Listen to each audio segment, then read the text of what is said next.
Come on, welcome to the Top 4 podcast. My name is Peter. I'm an Arsenal fan. I'm joined by Oscar, a Chelsea fan.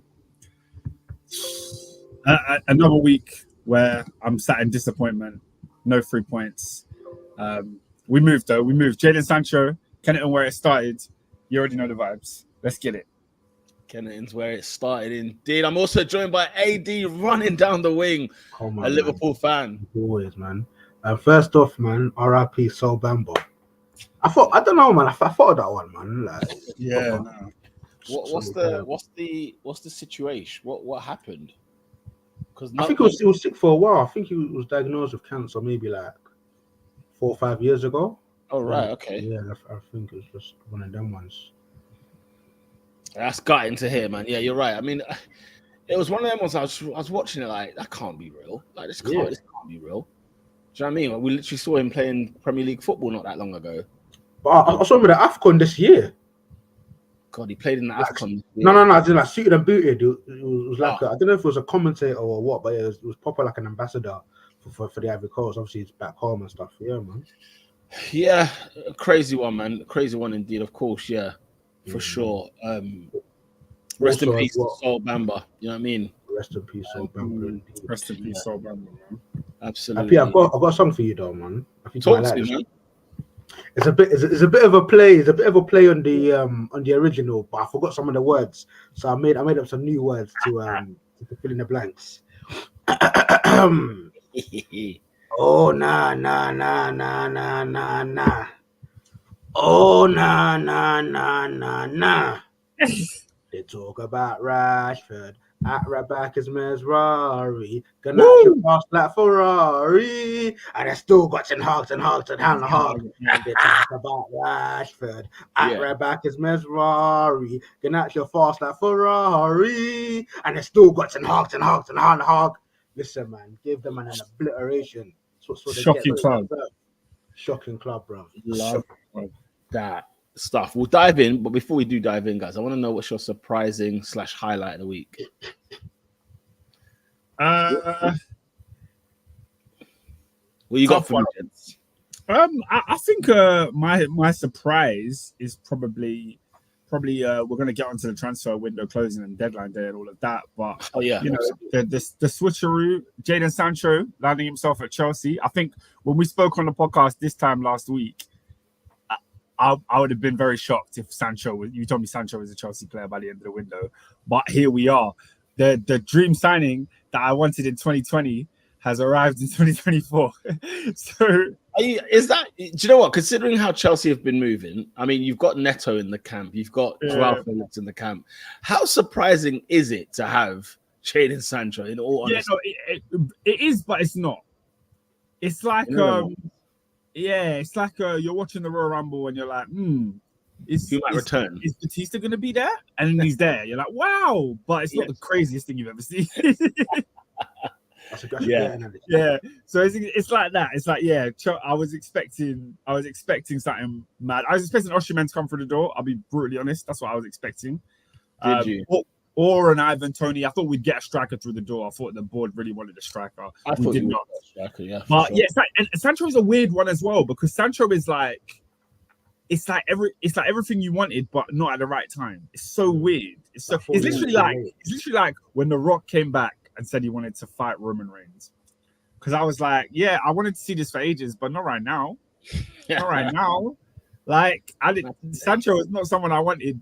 But Dortmund Sancho, yes. Man United Sancho, but we'll see in it. We'll see. I'm optimistic for the move. Have to wait and see. AD, what's your surprise / highlight of the week? I don't think I got one yet. You know, it's a bit of a. You know what? Unfortunately, I think it was the pass of the Sol Bamba, bro. It's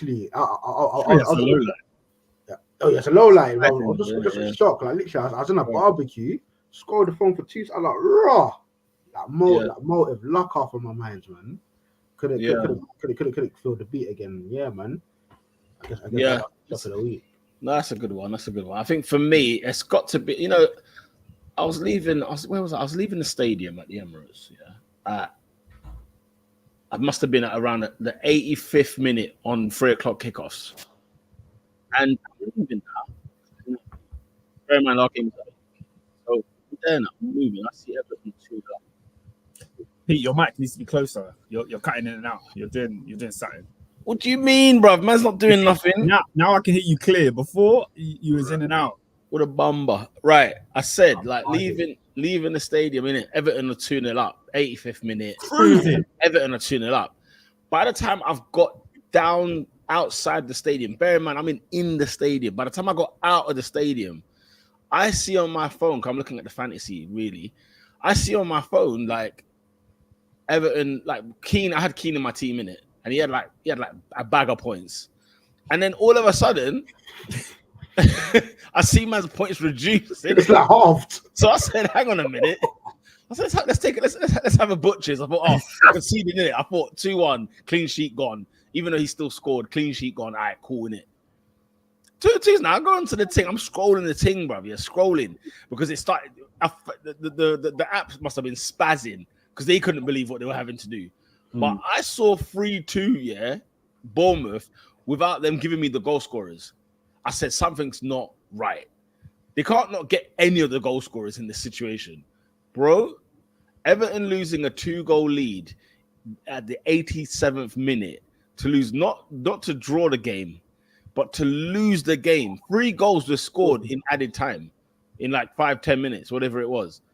I couldn't believe it. That surprised the hell out of me. And that's the second time Everton have surprised me in a week, where the first week, it was the fact that they lost 3-0 at home to Brighton. That was a shocker. But then this, I said, yo, what's going on here? What is going on here? Yeah, so that's mine. Everton losing a 2-goal lead with 3 minutes to go in the game.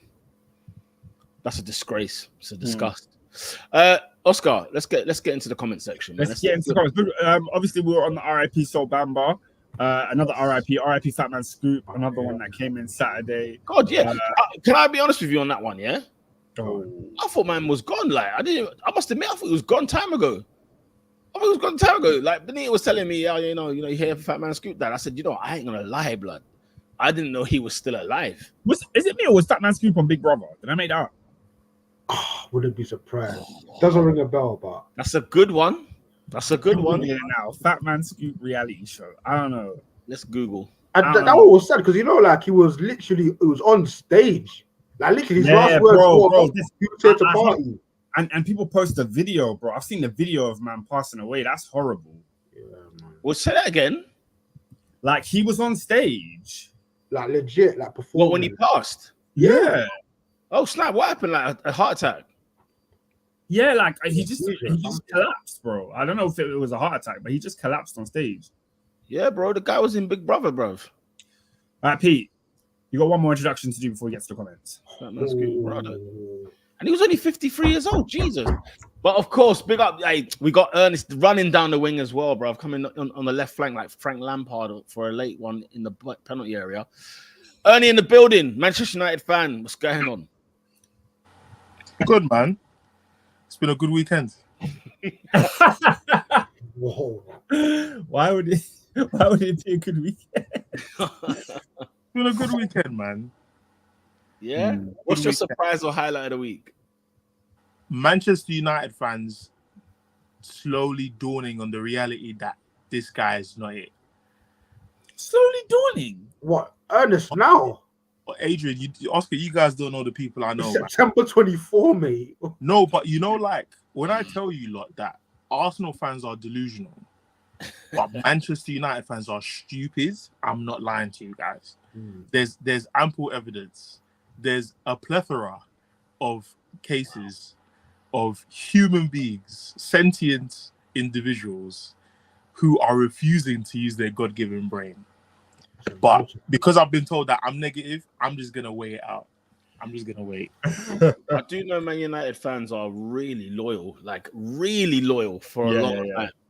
Where you just think, okay, but they have they have like a childlike love of Manchester United. It's almost biblical. Like, but the loyalty is fair. They've not had. If you were born in the 90s, like let me rewind back. the cleaner that comes to our shop, he does the window cleaning. Yeah, old school Man United fan. He's got pictures of Cantona. He's got pictures of Fergie. Like I've forgotten the name of the pub next to Old Trafford. Like he's in there in the early 90s, early mid 90s. When I talk to people like him, yeah, I feel like I'm a normal human being. Oh, is it? Yeah. When I talk to new fans, I feel like I'm not of this generation. Really? Yeah, because the old fans were there before Fergie. Oh, so he's that old. Oh, okay, I see what he's from that generation. No. He was a man when he met Fergie. He wasn't a kid. He was a man when he met. I think his son is my age. So these are. I love talking to Old Trafford, old fans, because they were there before Fergie. Do you know what I mean? Like Fergie came in. Must be elite. Fergie came in 1986. Some of these guys were 20. Yeah. Do you know what I mean? So they'd seen part of the 26 years before he came. The new fans are fearful that what's going on, Dave? The new fans are fearful of being a fan base that wants to kick every manager out. And my argument is every other team does it. Every other team sacks managers and gets new ones. And then you wait until you get it right. I said to somebody yesterday, how many managers did Liverpool fans see before they saw Klopp? Like it's a job. It's a job, guys. you get the best guy when you sack the wrong guy. Do you know what I mean? So yeah. I'm just waiting for it to manifest. Fair enough, man. Fair enough. Big up generous Dave. Man, you lot are arriving like Frank Lampard in the box. What's going on here? My apologies, yeah. But man was snoozing, bro. It's been a long day. I wake up 10 minutes ago. I was like, snap. My bad. But what about people, blood? All good. Any highlights, surprises of the week? They're working. My weekend was ruined by Chris Kavanagh, babe. Mate, Chris Kavanagh, yeah. Yes. God. We'll get to it. Chris Kavanagh done me in, blood. Yeah. Is that the surprise, is it? I know But what else is there to talk about, mate? Bro, midday, guys. Opening up, blood. Man opened the weekend with some nonsense, blood. 12:30. Oh, I love this game. I love this game. 12:30 nonsense. Oscar, any more in the comment section before? Yeah, man, I'm going to breeze through these comments quickly and then we can get started on the first game. Murad said, good evening to the greatest football podcast aired on a Monday night, when the unpopular opinion is that Rice's post-match submission should be the end of the matter. Wow. Hashtag lesson learned. Interesting. That is an unpopular opinion. What did he say? He said Rice's post-match No. What did Rice say? Rice said, oh yeah, the rules are the rules. I shouldn't have kicked the ball. Yeah, Rice was just like, oh, stupid. And yeah, he said I won't do it again. I hear his perspective, because he must feel like it's his fault that, the game wasn't a W. Yeah. And I get that. I hear it. Nat said, what's the funniest moment in top 4 history? For him personally, it's when a fan thought Robin was actually Robinho. Wow. And asked for a shout out. Yeah. Did that actually happen? Yeah. I remember somebody commented on the podcast thinking it was actually, is that actually Robinho? Wow. Yeah, I think we did for a bit, but Nat also says Liao, his response to the Canio is mad. Did you not see this? Oh, that's not that guy worthy. What's the guy? Wait there. So I saw you put it in the group. I saw the Canio thing, but I was like, that's old school. I swear that was back in the day. So yeah, Liao posted it today.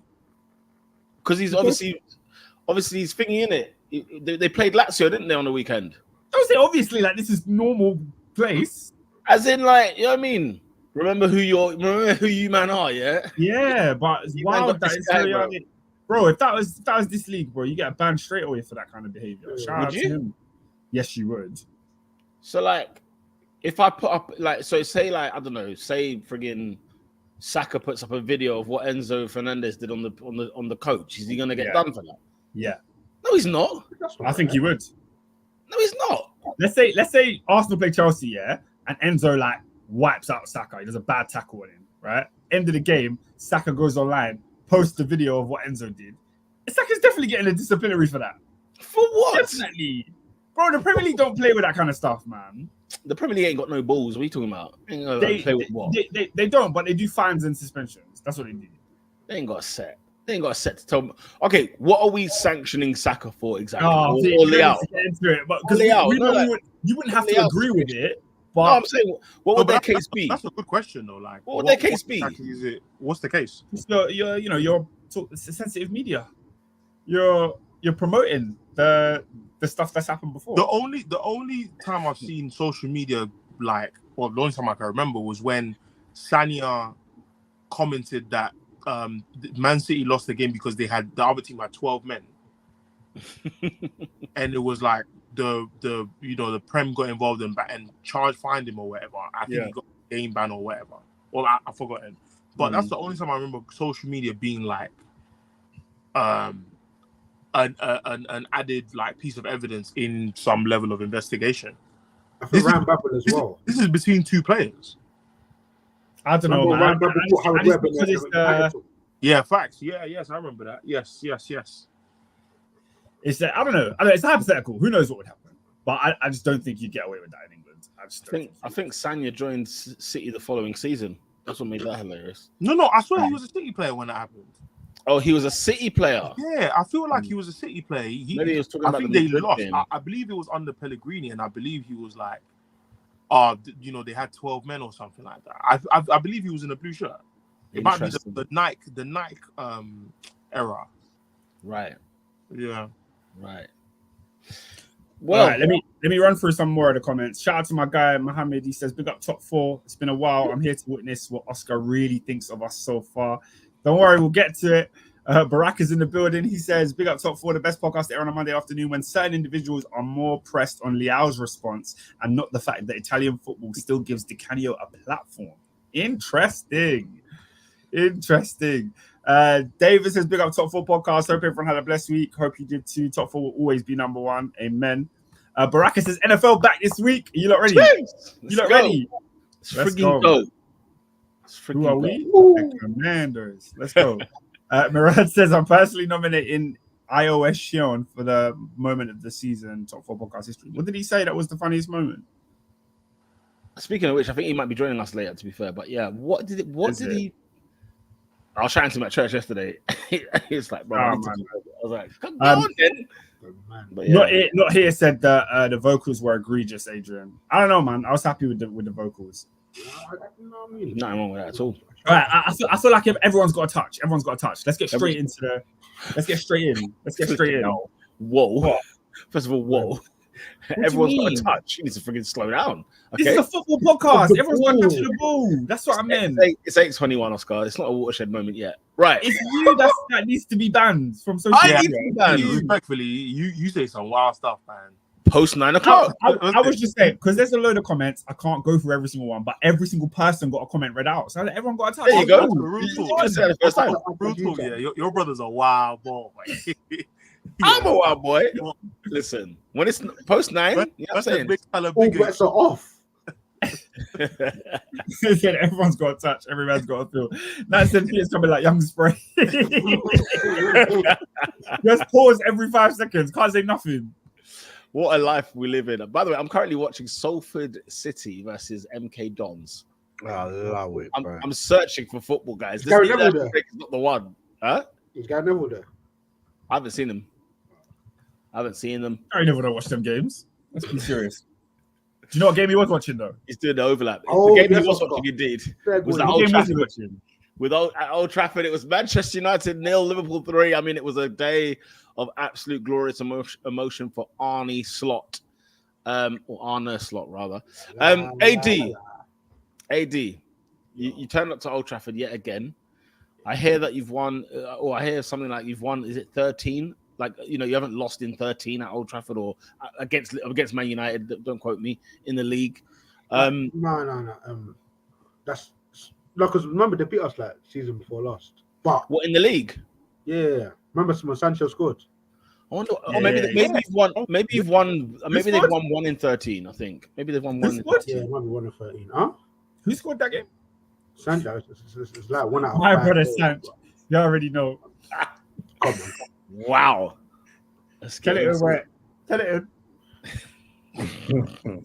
Yeah, Nizzy.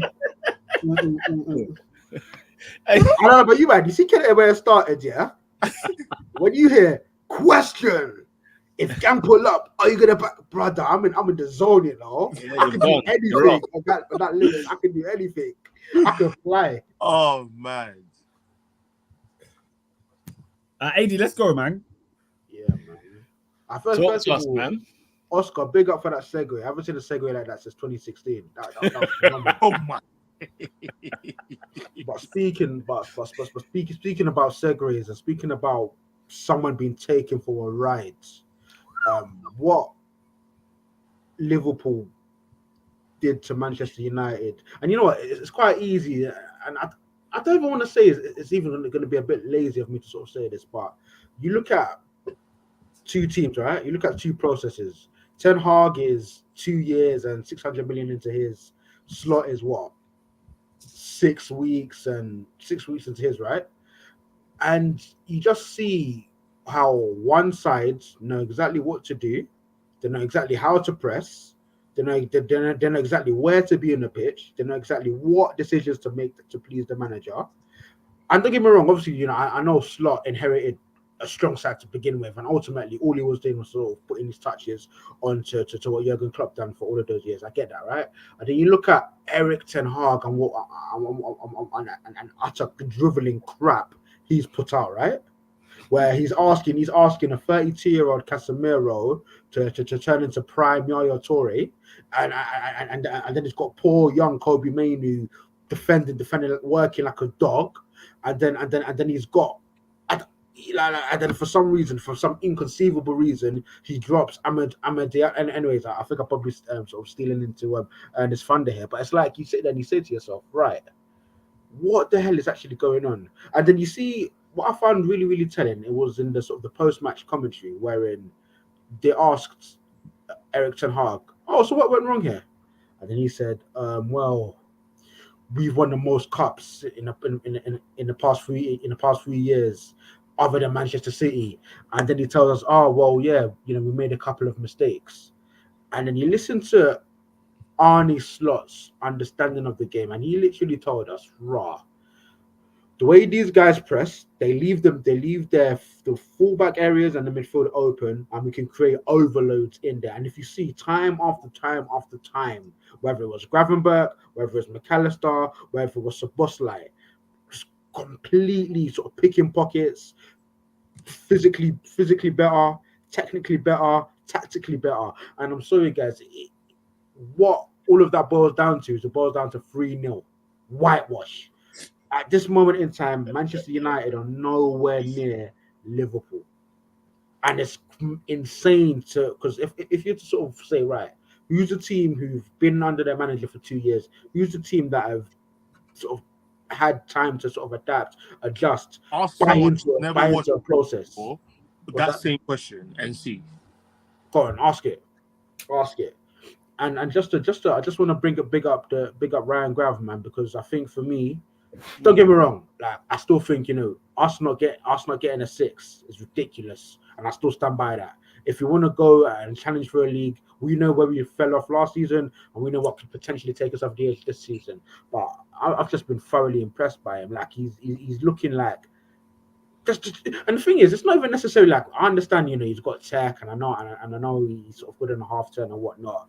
But bro, the PMP, I was like, raw. He left.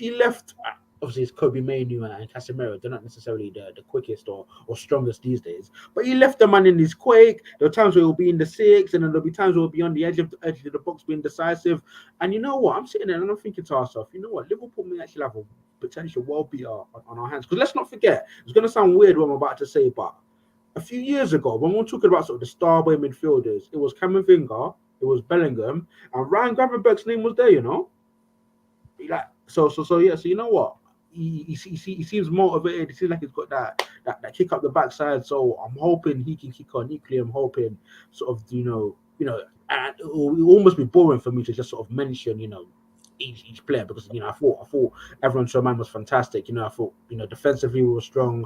I thought attacking wise we were devastating, but that midfield battle, it looks like old Liverpool, where we ran harder than you, we were stronger than you, we were faster than you, we were more, the intensity was there. But then Arne Slot put his own spin onto it, where it's like, no, we can actually, let's take time, let's control this game, okay? Let's take. Oh, the time in like the 54th minute, we were doing rondos at Old Trafford. Come on, man. So yeah, man, thoroughly impressed, man. Thoroughly impressed. I think Slot has made Liverpool less chaotic, if that's the word.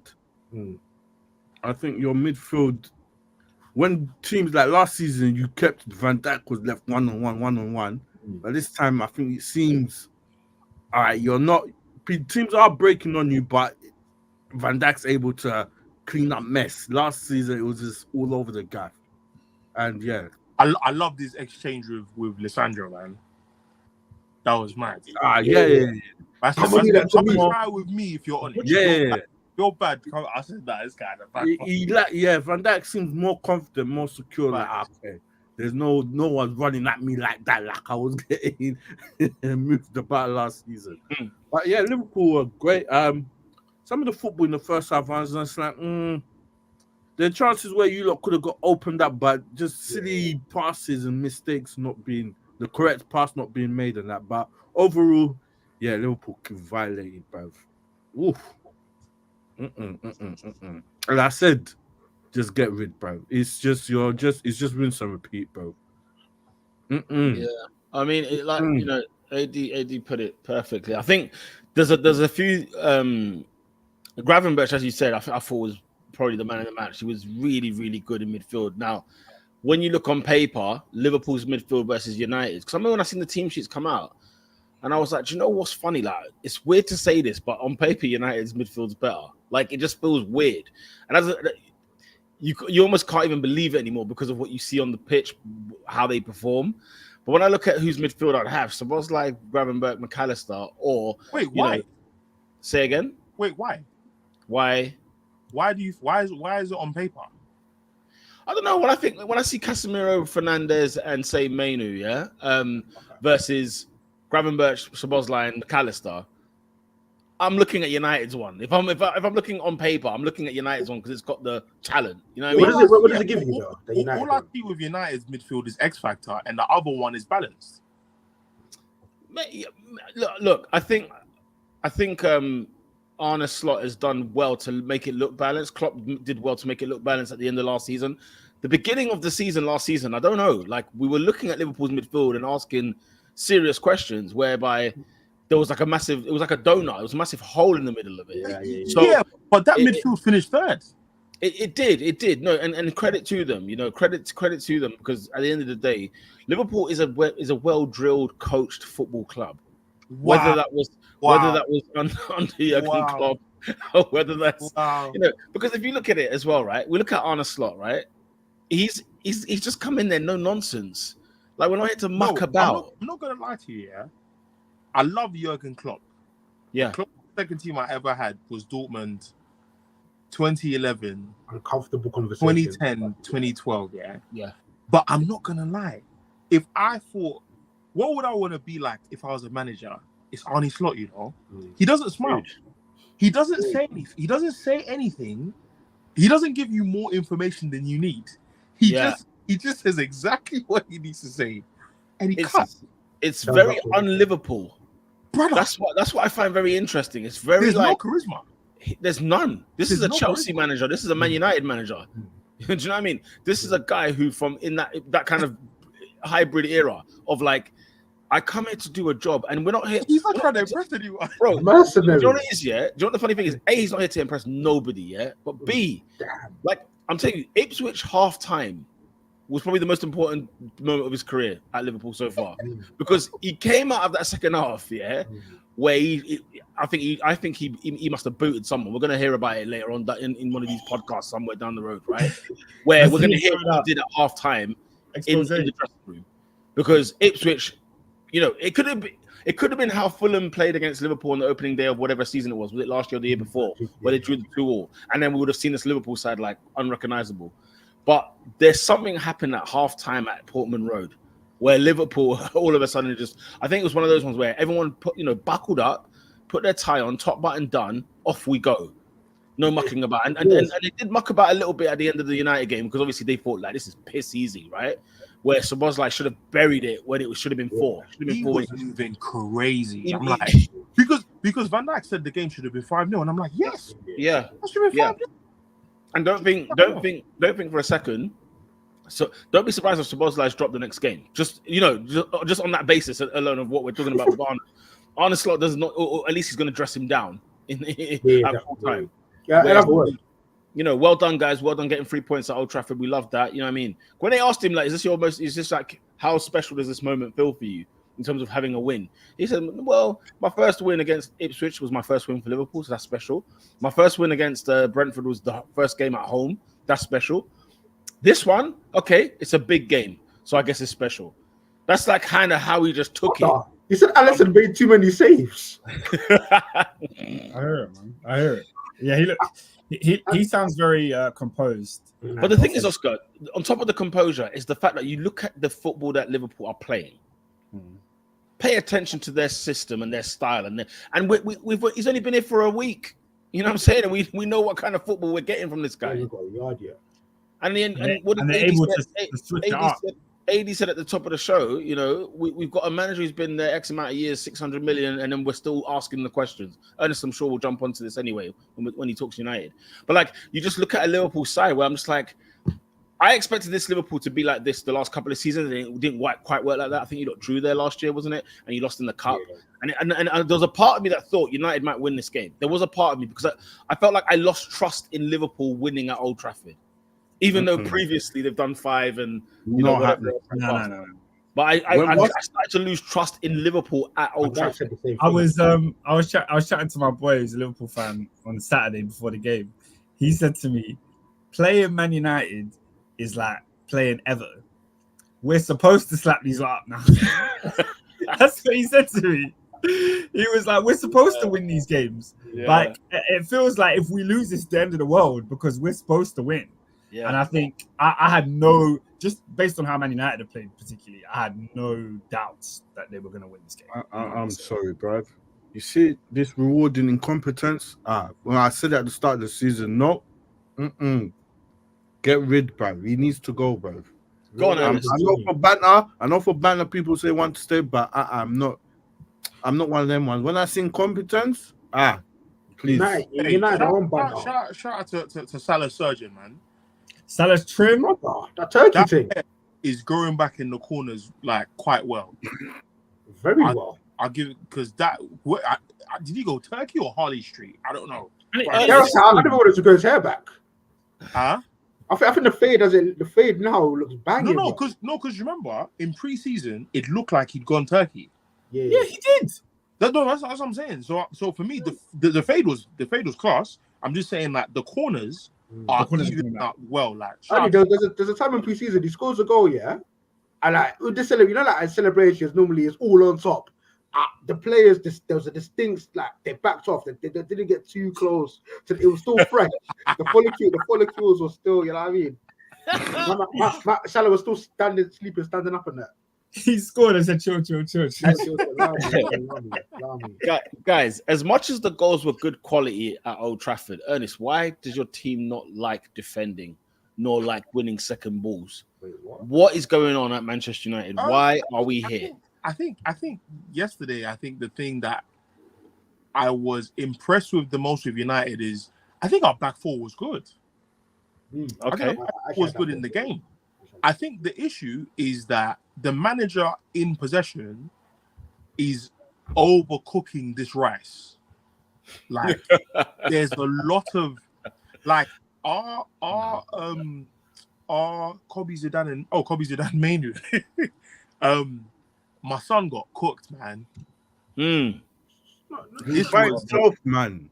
This is why, like I said it to somebody at the end of the season last season that I think Adam Wharton's better than him.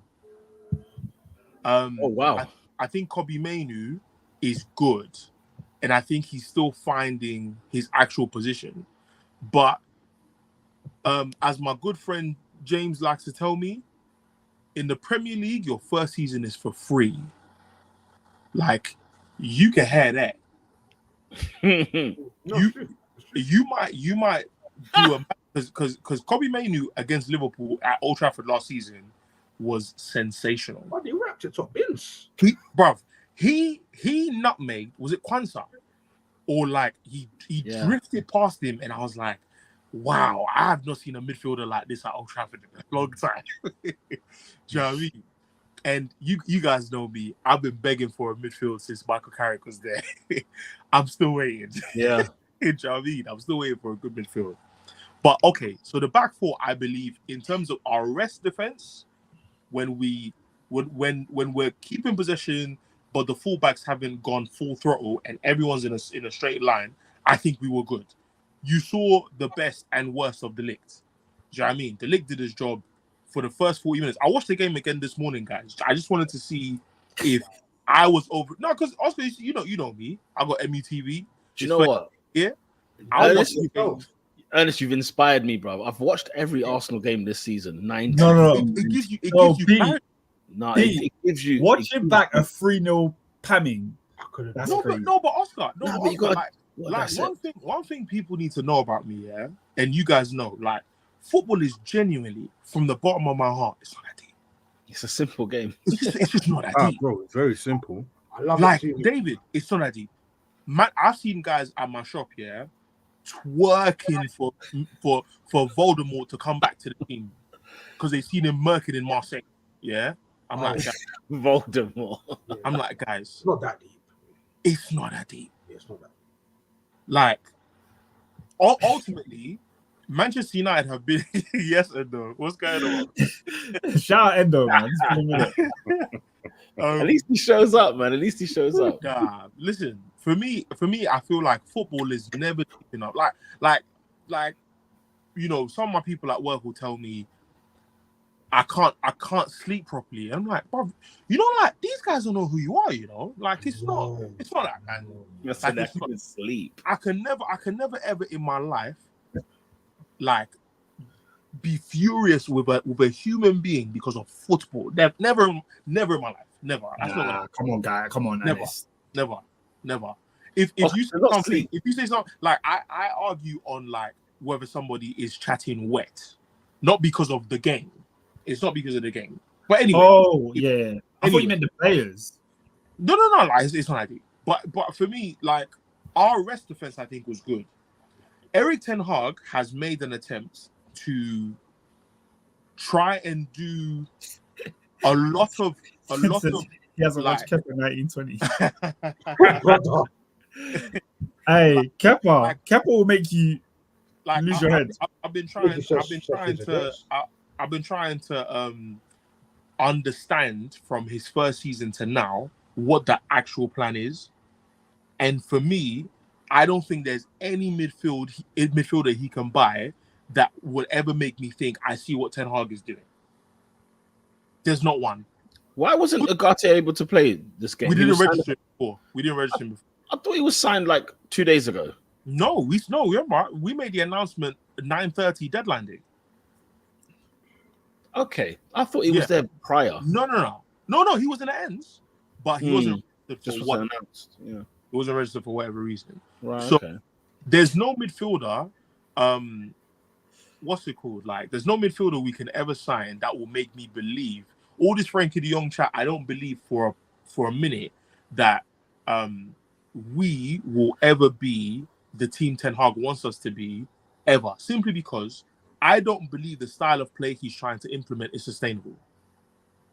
When you look at the first game of the season against Fulham, I thought to myself, if Paulinho was touching Rhodes, it's over.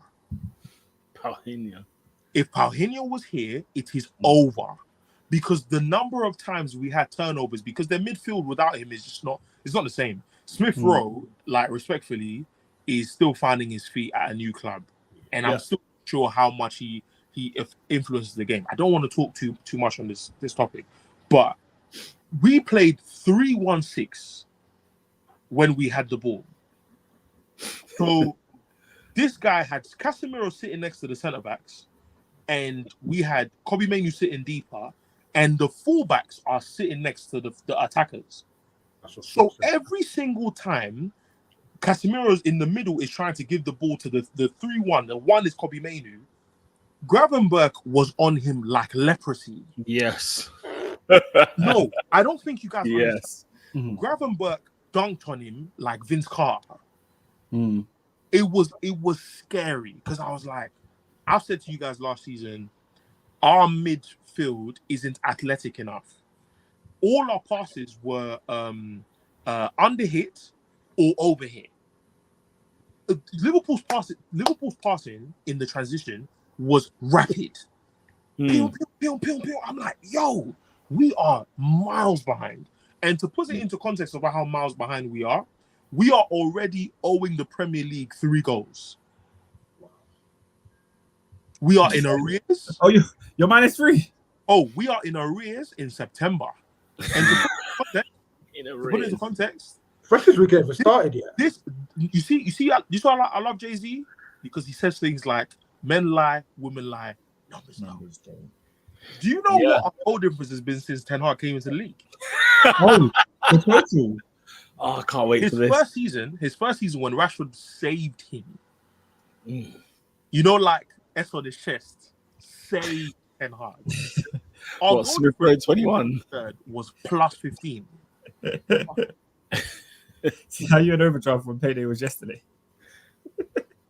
Damn. Our goal difference last season was -1, as you well know. I can't do this. Is that 56 Premier League? That is insane. Do you know what I mean? So now we're picking up the season, and we owe the Premier League 2 goals from Brighton and 3 goals from Liverpool. We owe them. Now this is my question. I watched the Fulham game and I said, yeah, this is gonna be long season. because I saw Mazraoui and Dalot standing next to Rashford, and so this thumbs up thing is mad. Standing next to Rashford, and I believe it was Garnacho. And also I don't think Garnacho's good. I don't think he's good. We know, you've told us. I don't think but like, you know, like yesterday I was like, yeah, I don't think this guy's a good football player. Do you know what I mean? I think he's better than Anthony, but that's not difficult.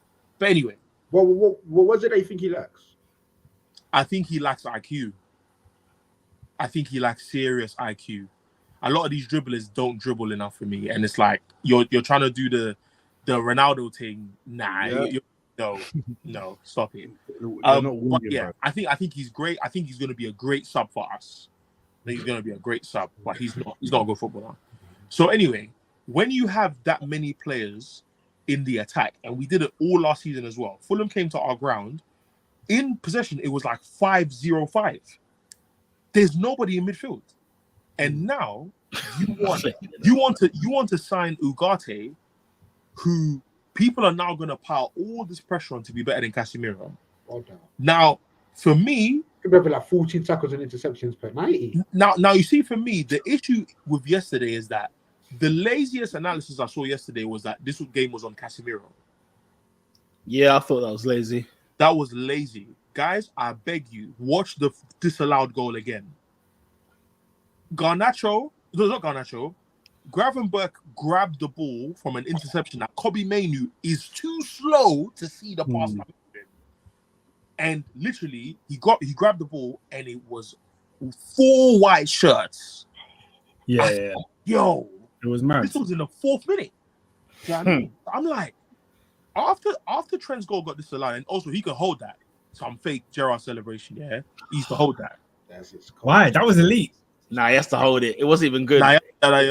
You're not Gerrard, bro. It wasn't even good. He's basically Gerrard, though. Here we go. Honest, if I show you one cutaway, you'll like it. It goes from Trent, then it pans up, and then it comes down to the Stevie G. If the goal stood, that would have been so iconic. I've never retweeted something. It would have been. Yeah. But It is what it is. But it didn't. That transition was horrible. So yeah, like I don't think yesterday was on Casemiro at all. Put Ugarte there and the same thing happens. Do you know why I say that? Why? They took Casemiro off. Who lost the ball for the third goal? This is what I was going to say. Your boy, your son. This is not a Casemiro problem. This is not a Casemiro problem. Manchester United are playing under a manager who, unfortunately, is not playing to the best abilities of the squad he has. We are not a possession team, and I believe that control doesn't necessarily have to be 60% possession. What Manchester United do is fake possession. We have more of the ball than the other team. We have 53% of the ball, and yet Liverpool dominated the game because in the key areas of the pitch, they didn't allow us a sniff. When they wanted to, they let us have this fake possession. Oh, you can have the ball as long as it's between the first phase of play, the first phases. So the back four and the midfield, like two, yeah, you lot can do your thing. And it reminds me of the exact same type of game Arsenal played at the Emirates last year against us. You lot will play until here on the halfway line. If you cross this line, we will rob you. It happened, and this is what I'm trying to say to someone yesterday. Yeah, I've seen Diaz's second goal. In fact, I've seen his first goal easily 20 times last season. I've seen all three goals regularly last season. You know, it's not a good look when they say for Diaz's first goal. They said that they're queuing up to score. Queuing up. Yeah. When they use terms like they're queuing, Yeah, because they're unmarked. So Bosler had to duck. Yeah. It's like Diaz called for it. Mine. He's like, oh, all right, let's go for it. Yeah. So it was. Queuing at the back stick. That's Saturday. That's a Saturday league, isn't it? You know what I mean? That's Saturday league. Like legitimately. I'm with David. As long as you keep this guy, these results will be here. I'm seeing real big embarrassing results coming for us this season because the league is small teams are still the small teams, but a small like Southampton after the international break is sticky. Because all of us, brother, Adrian, anybody can embarrass us. The thing with Southampton is as well, they're trying to play ball. Yeah, they were balling out against Newcastle. If United come against what we are seeing so far, if they come up against a half decent side, like a Brighton is good. Don't get me wrong, but Brighton can get beat, right? And if you play with any sort of intelligence with the ball, United are on the ropes. Yeah, just it's like long, that. bro. And you see, one of the other things that we're getting wrong as well, apart from that, the midfield confusion, because Bruno decided to not turn up yesterday, and a lot was left on Mainu and Casemiro. So I felt sorry for Casemiro. Personally. So did I. I felt sorry for him. I don't get him coming off, and then they brought on what's his name, Collier. I thought that was crazy. Yeah, because that was suicide. It's such a big game. It's suicide. No, because you see Ten Hag, he's damned if he does and damned if he doesn't, and I think that's 100% on him. And my logic is, Manchester United have needed a midfield rebuild for 10 years.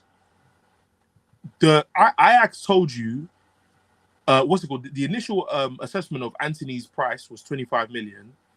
The club are telling you that they're asking us for 84 Gaffer. No, I need this guy. But now if you spend the 84 million, you don't have a lot more money to spend on a midfielder. Do you know what I mean? Yep. So I just look at it and I think to myself, a lot of the blame has to go on Ten Hag. Do you know what I mean? I looked at Xerxes yesterday. Guys, he was terrible. He was poor, yeah. No, you guys think so? Yeah, no, I watched him yesterday. I thought his finishing was poor. No, but Oscar, you see me, yeah? I'm a very simple man. If you say that your team lacks X, don't buy Y. Because this guy said in his own interview, I am not a 9 and I'm not a 10. Now, surely, if you want to get a support striker, if you want to get a striker, surely you would want to get somebody who's actually going to press the two centre backs, force mistakes, make his presence felt. You don't want to get somebody who's gonna drop deep into Bruno's part of the pitch, in which it puts two support strikers in opposite positions, in which there's no link-up play between them and the forward line. All I saw yesterday was Xerxes occupying places of other players. Okay. And then when he actually did get chances to bury, he didn't bury. So you're not a 9, you're not a 10. And when you've actually had your job to do, you didn't do it well. And when you've been asked to do the job of a number 9, you didn't do it well. So why were you there? Because Konate and Van Dijk were on the beach. They were at Ivy Asia. They were at Sandals. They were at Club Live. They were living life. Club Live? No, like legitimately, Van Dijk had ones in his duffel bag, bro, and was just spraying it. Hey, Ernest, it's funny that you say that because in the first half, there was a time that Xerxes tried to drop deep. Yeah, and he's thinking Van Dijk's not gonna follow him, and then as soon as the ball comes into, bang, out of there. Brother, I've been playing with Firmino for 7 years. You think you're gonna show me something I've never seen before? No, Adrian, you're gonna take me to a place on the pitch I don't know. I watched this guy the whole game, and I'm like, he's not good, you know. Oh, I wouldn't go that far. I'm not gonna lie. I wasn't a fan of him when you signed. I wasn't a fan of him at all. I have asked this question for the whole summer. Why did we sign Joshua Xerxes?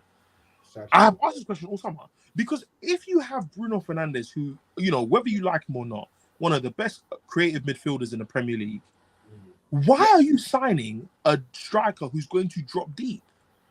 Like, I don't get the logic when you don't even have your fundamentals of how you want to play right for you to add another complex item into the mix when the team isn't settled yet on how they want to score goals. That doesn't make sense to me.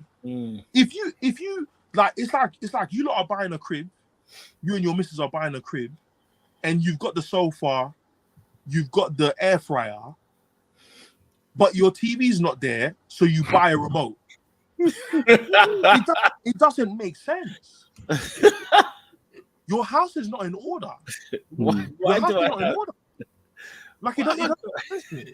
Because again, guys, you're telling me, that 34 million couldn't have been spent on another midfielder. You're telling me we couldn't have put 34 million to another midfielder. We couldn't go and grab Sander Berge. I'm not saying I'm his biggest fan, but he's a body in the middle of the pitch. Like, it's not common sense to get a striker who's a false 9. If you're gonna get a striker, get somebody who actually presses because for me, I think what I would have done yesterday is Garnacho on the left, Rashford in the middle, and Ahmad on the right. That's what I would have done. Ahmad was ridiculous, man. Again, like, people will tell me, Ernie, you have to give this manager time. And I'm like, guys, like, you know, you guys all know Dami. Dami was on the phone to me yesterday saying, give him time. I said, Dami, like, respectfully, what do you see? No, please tell me. Dami's Ten Hag in. No, but that's surprising to me. But I told him, I said, Dami, you're Ten Hag in because you're scared. You're scared of starting again. And I hear it. But the truth is, every other team starts again. This is like, I don't understand why people are so hung up on if you sack a manager, it means you failed. It's like, you know, like in like typical like West African households, if you divorce, it means you flopped. It's like, no. You made a mistake. You chose a person you thought was right for you at the time, but time has showed you otherwise. Yeah. Do you know what I mean? Is it 4 years? Is it 40 years? Like, if you go the wrong way, you have to pull out eventually. You have to spin the block eventually. What the? Like, what am I doing down in Margate? Because my pride told me not to come back home. For me, I look at Ten Hag and I think to myself, get rid of him. Like, you got shown up by a manager who's been here for 3 weeks. and he explained your entire style of play in 60 seconds. Listen, mate. If that's not embarrassing. I mean, the other week he lost to a 31-year-old that just rocked up at Brighton. Brighton was unlucky, I think, in some cases, right? For United, I would say there were some moments we defending, bro. The goals they conceded was the goals. But as in, I think United could have probably had enough to actually win, if not get a point in that game. United did enough to draw. Did enough to draw. Yeah. So again, guys, like I said to the United fans last year, strap up, put a seatbelt on. It's going to be bumpy. But why? Ernest, you don't need to be this way, man. No, but you see, this is why I told man, I wish you lot recorded me in the barbershop in the FA Cup final. Because I told all these guys, put this guy in an Uber XL after whistle. Yeah. Send him to on a Van Halting. Yeah. Ernest, generous, hella leg space. And you see, SW6 is saying Ruud van Nistelrooy is lurking. Now, you see, this is my question. Manchester United fans have not asked the question. Why is he there? Roy comes and takes over the job. Is he good? It's disgusting, that whole thing. No, Oscar, why are people losing common sense? If you sack this guy in the summer, who are you going to get? I'm sorry. Liverpool lost their greatest manager in January. Tony's leaving in January and got a manager that you guys, if you don't play career mode or you don't do football manager, championship manager, if you're not somebody who's if you're not tactical, you don't know who Arne Slot is. Yeah. Ernest, can I be honest with you? I spent like 17 hours watching content on this guy because I didn't have a clue who he was. Adrian, I only know Arne Slot's name because Tottenham wanted him before Postecoglou. That is the only reason why I know his name. Crazy, now, my thing is, and you should know his name because he turned them down. He turned a real G. He turned them down, and Liverpool said we are willing to take the risk on a manager who has managed in respectfully one of the worst leagues in the world. Yeah. But we believe the blueprint of what he does, in terms of like. How his actual structure and style of play. We believe in it. We believe it's a copy and paste of what we want to see at Liverpool. So you're telling me that a manager that nobody knew, the people who are paid to get the new manager in did their jobs. They did their research. They look at the players you have. They look at the style of play they want to see, and they found it. Like, why do we think that the hierarchy is good enough to get players in, but they're not good enough to get manager in?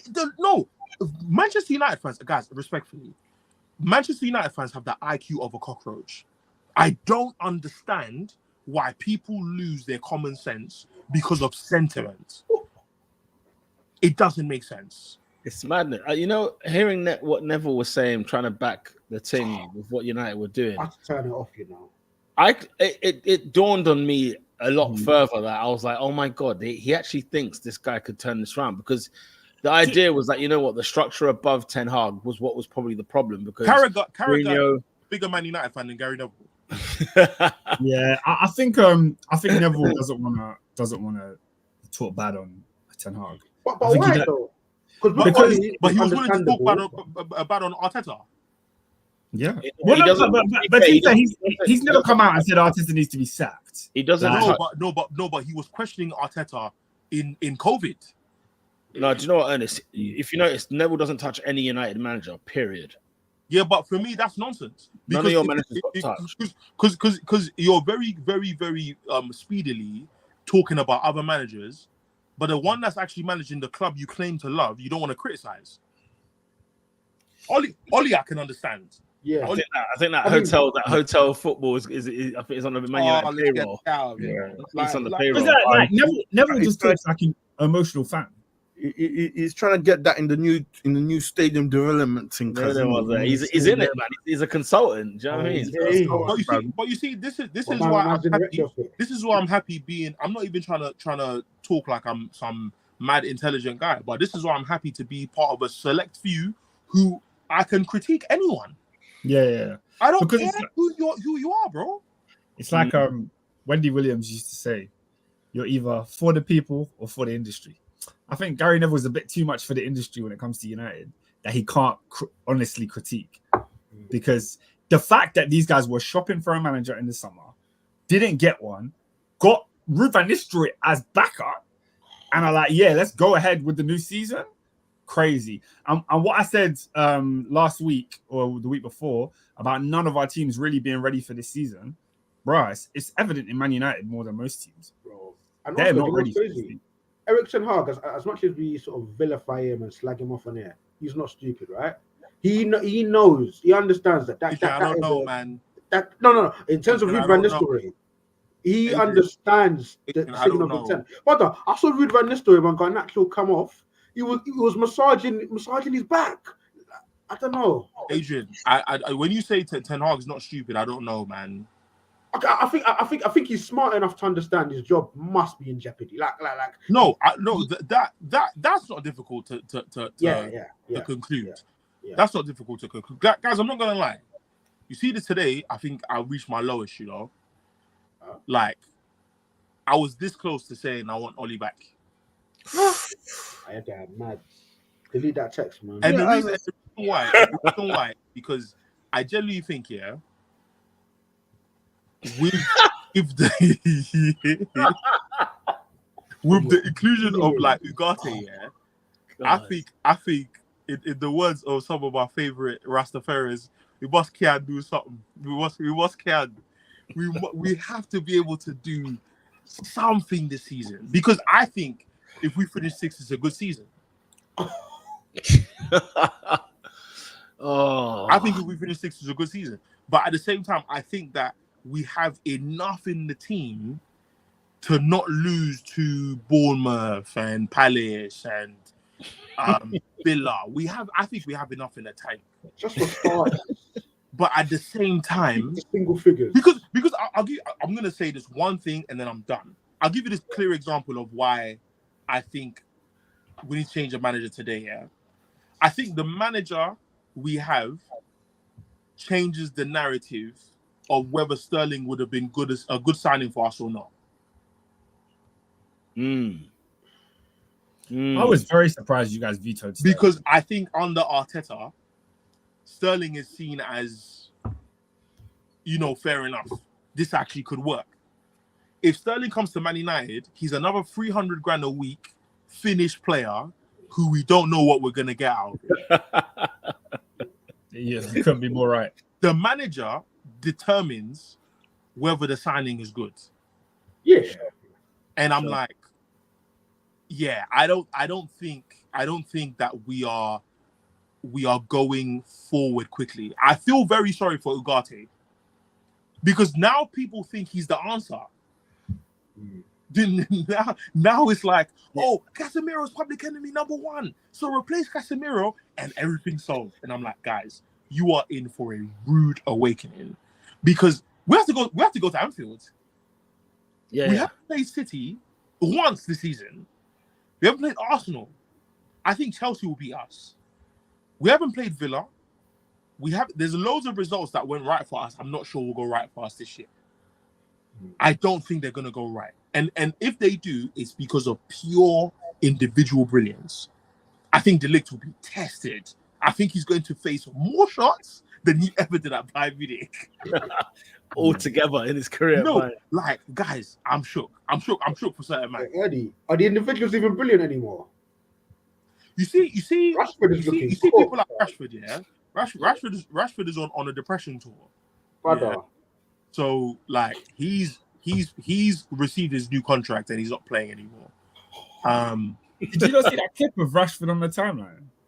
There's a moment when he gets the ball, he sizes up Konate and then he just turns back and passes.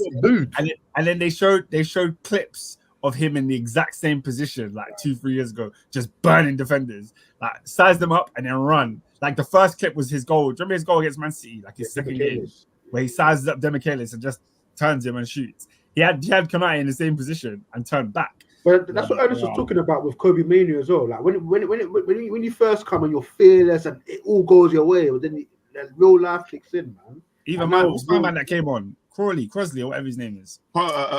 Collier, Toby Collier. Yeah, that. From Ten Hag was scandalous, you know. He came on, hell of him, nearly got an assist. Him on for his debut at a time like that. The thing is, yeah, I know it's fast. And listen, you've been given the players you want, guys. We have 5 Ajax players. How many Dutch? How many Dutch? You know, I don't think we have a lot of Dutch players. Because if you add what's his name, Malacia and Xerxes to De Ligt, so that's 8 man already in a squad of 23. As in, the question you should ask is, who has a connection to Holland? Sure, probably even better. Eriksen, Lissandro, Onana, Anthony, Malacia, De Ligt, Xerxes, Mazraoui. Am I missing anyone? It's 8 guys. That's 8 guys. 5 of them played under this coach. I think you know, crazy honest. And you can add Amrabat if you want to include him from last year. Mason Mount has a connection to Holland. 9. Vitesse on him, yeah. Yep. And then you can argue that the good guys, i.e. Kudus, are based off of sort of so far the sense and Gravenberch, he didn't even want them. Oh, guess who the manager was when Gravenberch won Young Player of the Year in the Eredivisie? Ding, ding, ding. So, the funny thing I always find, let's move on from United in this game, but you remember what my problem with Ten Hag was whatever year he joined? What year did he join? 22? 22, 23, yeah. Yeah? And, you know, the Brentford game can be a scarce, yeah? The Brighton home game can be a bit of a scarce. You think, okay, bloody hell. Pete, pause. Apparently, according to one guy on YouTube, this was our 16th game we've conceded 3 or more goals. Under 10. I was getting to that point right there. You played because we're used to it now. We're used to it. There's my problem, Oscar. They played Man City and got cooked, bruv. Yeah, first half they got absolutely destroyed, and the second half I think it looked respectable. I think you lost what 6-2, 6-3, 6-3. The first season, yes, yeah. 6-3. And it looked respectable, and that's when I threw my notepad at the screen and just said, "This man is not fit to wear that blazer at Old Trafford. Not fit." And if you're telling me you've got 16 games you can reel off where man them have conceded, the thing is, it's the beatings. Like let's not forget, right? Like I think we've become so accustomed to Liverpool beating United that we haven't taken. You got to take into account how bad this result is in isolation.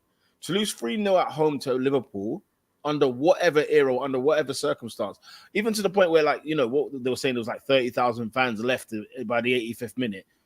Unheard of at Old Trafford. Unheard of.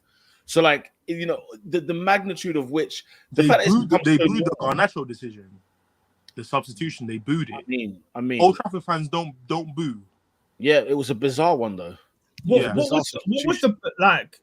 They were booing that he was the one coming off. Yeah, because according to them, Rashford has done niche. Rashford did nothing, and he kept him on. Rashford served up Xerxes a couple times. Like he should. Rashford should have left with something. However, the overall performance didn't deserve Rashford to stay on. Do you know what I mean? And his excuse was that you know Nacho hadn't started a game this season.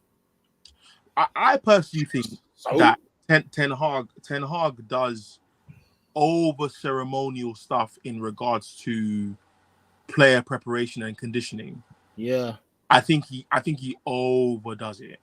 Yeah. Because ultimately, Xerxes didn't flop in the game. I forget the chances he missed. He didn't flop in the game because he hasn't trained. From what I saw yesterday, it's going to be long. It's going to be very long. Very long indeed, man. I mean, there goes another victory for Liverpool against Manchester United. Shout out to, I think SW6 said it. Shout out to Mohamed Salah, man.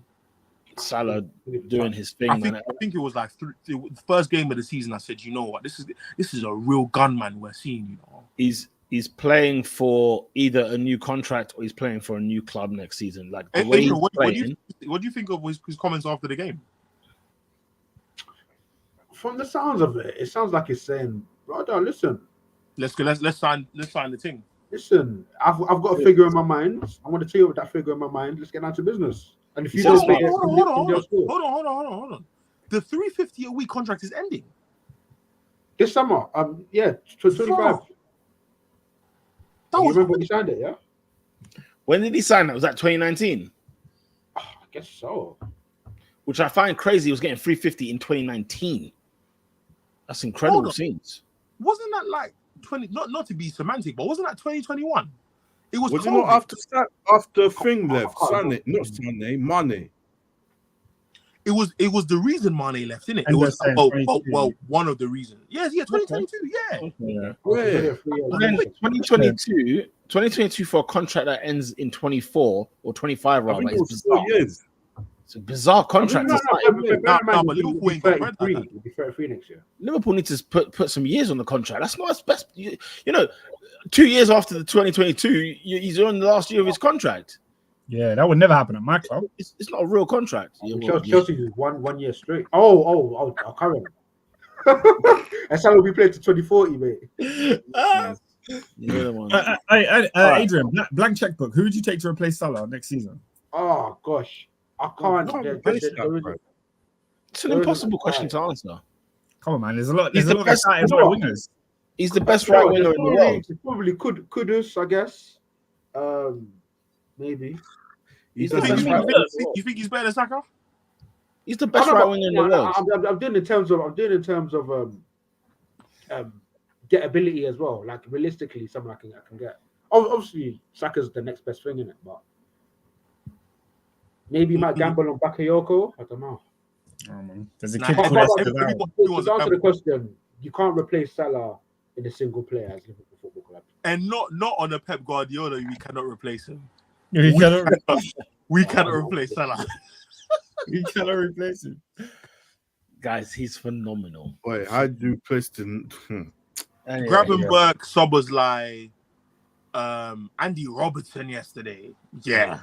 Also, for Salah's, like we know Salah's Salah, but Onana's positioning for that goal was outrageous.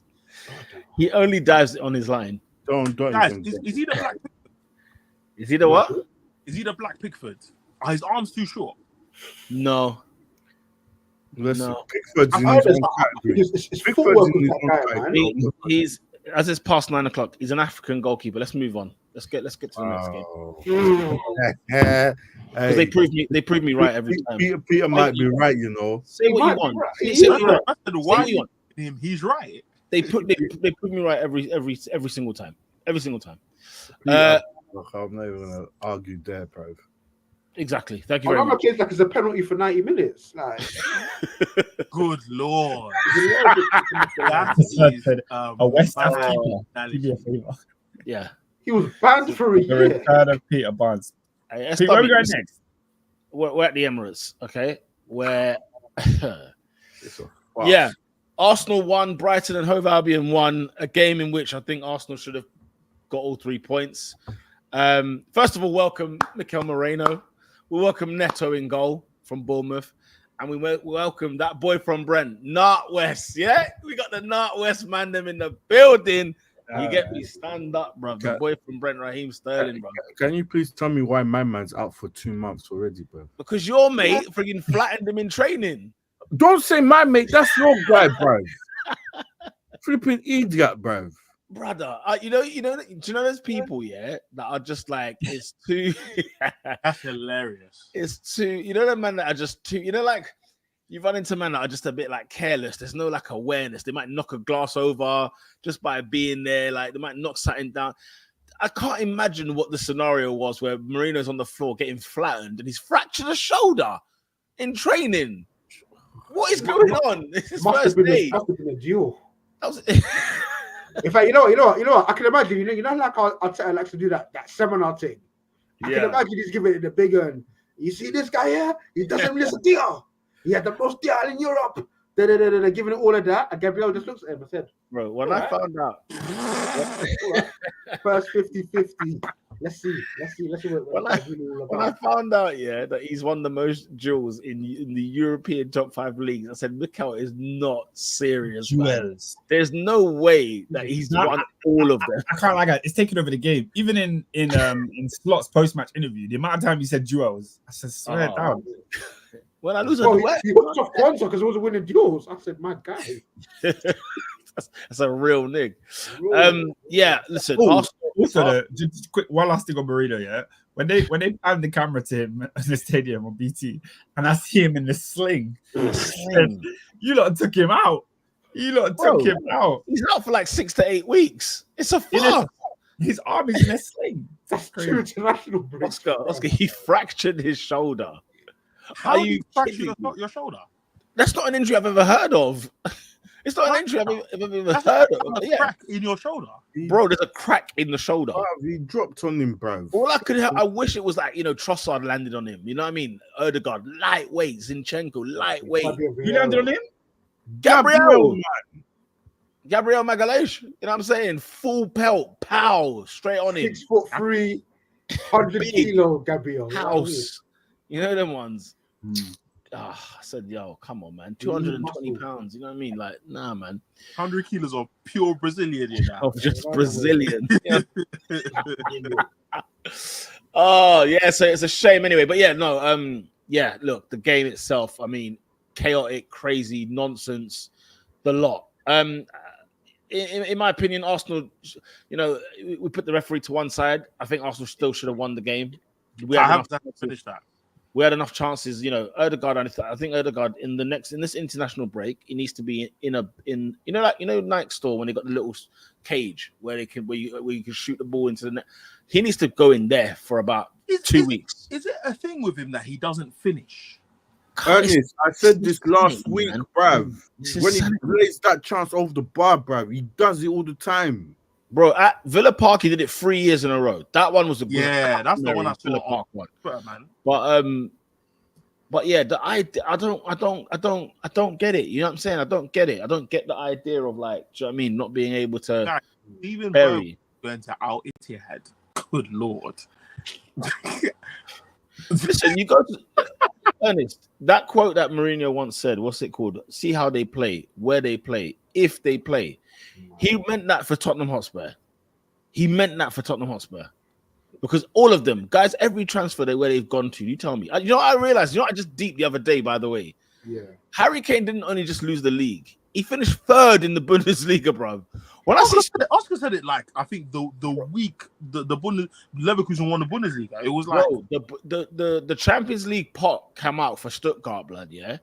And I'm seeing them a bit higher than I expect. And man are telling me, after finishing runner-up in the Bundesliga. I said, runner-up? I said, what? Bayern finished third? Like, it just completely passed me. Yes. Anyway, back to the point matter at hand. Yeah, Odegaard, Saka had a chance. Havertz had a chance. There were plenty of chances for us to score goals. And I think even when we were down to 10 men, we had two chances after the thing. But what concerned me a little bit was that, Mikel went for the draw, clearly, because he was very much like, slow the game down. Everybody relaxed. I think it was 10 minutes to go. I saw Raya obviously time wasting as well. And I was thinking, so the game plan is basically, if you can't win, don't lose. Okay, fine. But I think Brighton can still get eaten here because they're not that special. They're all right, but they're not that special. You know what I mean? So we should go out there and score a couple of goals. You know what I mean? I don't remember how many chances that Brighton had, unless after the 10 men, Brighton had a couple of chances after the 10 men. But before that, flipping hell. You know what I mean? Yeah. When Matoma came off, I forgot he was on. Yeah. That kind of thing. Yeah. So, I think what's so shocking about this game is Arsenal were so comfortable until that red card. It was so comfy. But in credit, go on. In fairness to what I thought was interesting about Mikel's approach after the red card was, first of all, you never looked out of it. Like, you always felt like a counter attack, Arsenal could get a goal very, very easy. And you had the chance with Havertz. I think there was another one where Odegaard didn't play. Who was he supposed to play in? I think it was Saka, isn't it? He was supposed to play in Calafiori, and he didn't play him in. And then he even brought on Martinelli at the end to as another threat running in behind. Yeah. So there was opportunities there. The thing is, what you said, you did mention something earlier. Now it's completely gone. You said something that really that just threw me off there. Oh crap! I forgot what it is. Havertz missed the sitter. Did I say that? Nah, turn it in. He scored the goal still. He scored a great goal. Kai Havertz scores again. But yeah, like it was just one of them ones where I'm just like, you know what, man, we need to friggin' like it's. I had flashbacks of Fulham at home last season, second home game of the season, in a game where you think, all right, we've got the draw, like let's move on from it. But it was staring me in the face at full time, where I was just like, you know what? Oh my god, like what is actually going on here? What's actually happening? And yeah, you know, the shenanigans that took place, the antics that took place in the game, where you know, João Pedro's kicked the ball 40 yards in the first half. Arteta's having kittens about it. He's absolutely lost the plot with it. And then we've got the situation where Rice nudges the ball to the side in a situation where I don't know why Veltman thinks he was going to kick the ball. Ball was still rolling. So I don't even know how he thought he could just kick the ball anyway. He would have been pulled back for the ball basically rolling. Sives down Rice. And Rice gets a second yellow. And Kai Havertz's expression on the red card is exactly what my expression was, because I thought, oh, Veltman's in trouble here. Well, you know, giddy up. Let's see what happens here. I see a second yellow and a red card. So I looked at it. Is Veltman on the yellow? I said, no, he's not. What's going on here? He's not on the yellow. And it's like nobody's clocked it until it's like, I don't even know how good the commentators were for clocking it straight away. But I said, yo, what the hell is going on here? I thought the referee had a fast. You know when we're 1-0 up at half time and you're getting booed off as a referee, you've had a stinker at half time. We're 1-0 up, right? So you can imagine what we had to put stewards outside surrounding the referee at the final whistle. Surround them. We had to surround them. We had to call a response team to go out there and bring them in the tunnel. That's what it got down to. This Cavanagh is a fast, mate. He's faced I can't lie though. I did miss an Emirates meltdown with the referee. It's been a long time since we've had that at home, and it took me back to those Wenger days, man, when the referee was so bent, and we literally was just like, you know, seething. But yeah, I'm disappointed that we drew at home to Brighton and we dropped points, and that's very, very frustrating. And there was a few other points I had, but they'll come to me later. I want to big up Sean in the building, iOS. Sean, as they call you. Good to be back, guys. Good to be back. Yes, man. Talk to me, man. Brighton, Brighton. Thank you. You know what I'm saying? You know, apologies for being so late. I've literally just. You heard Arsenal, brother. The bell. You saw the Arsenal. You saw the cannon in the sky, like the Batman signal. You saw the cannon up in the air, and he said, "Yep, that's my cue." Listen, I tuned in on YouTube for about a minute listening to Ernest talking. I was like, you know what, Peter, I promised. I said that I'm not sure if I can promise that I need to join, but I was like, I need to join. But you guys have clearly moved on from the Man United game, so obviously I'm just gonna go with the flow. But now that we're on Brighton, it's like this Arsenal Brighton. So my biggest takeaway from the match, right? My biggest conclusion, and I don't know if many people agree with me or not, but these PGMOL referees, they lack common sense. That's my humble opinion. Sure. That's my humble opinion, because if you look, we all agree with you and more. Okay, cool. I'm glad to hear you say that, because I was a bit nervous saying that, and the reason I say that is because forget the fact that it's Arsenal and I'm a gooner and this and that, Arsenal are title challengers and all of that jazz. Like if you when the incident happened between Rice and I think it was Veltman, right? Yeah. Rice was walking away. He was walking away. Yes, he nudged the ball, but Veltman was behind him. There's no way he could have seen Veltman wanting to come and kick the ball at the perfect time when he nudged it away. And Veltman, whether it's accidentally or not, kicks Rice. Mm-hmm. So why would you book Rice and give him a second yellow card for kicking the ball away from a guy who's behind him? It makes zero sense. You should just give him just a warning, a talking warning, not like a yellow card warning. Yeah, like where's the common sense in that? He's behind you, mate. Especially after the João Pedro took a try. Exactly for the first half. That's a try, you know. It was 40 yards, bro. Yeah, it was 45 yards. Hit the ball boy in the North Bank. This was on the halfway line. You see commentary say it a lot. I've seen these given before. I've seen that not given before. I've seen referees like disregard it. Like, where's the consistency in refereeing? Yes. Where is it? That's a genuine question. Like, guys, I think it's a judgment call in it. So I think it's almost impossible to expect consistency across referees. But in the same game, like there should be consistency in the same game. For the same incident, bro. The same, for the same thing. The referees had a stinker here. I think if you're going to give those as yellows, then they got to be yellows for the 90 minutes. The whole crowd players on the pitch in each game if they do everything letter of the law. Yeah, for sure. Players on the pitch. For sure. Yeah, I mean, like, when a whole stadium is singing the referee is a W, right? That's when you know. That's when you've had a bad game. When you're getting booed off at halftime when we're winning, you've had a bad day at the office. The only thing I will say though is it's just come back to me. When we went down to 10 men, Oscar was saying, like, you know what, there was always that threat that you could see Arsenal hitting a counter and doing something. They weren't completely out. But I think for about 3 minutes, we did not know what to do with ourselves, right? Arteta was having kittens, bro. If he could, he would have just got a knife and cut someone because he was losing the plot on the touchline because he couldn't understand why everybody's brain was just lost. Because it was almost like, because you would have looked at Arsenal thinking, bro, Arsenal don't know what it's like to go down to 10 men. Like, they didn't seem to know, nobody seemed to know where they were standing or anything of that nature.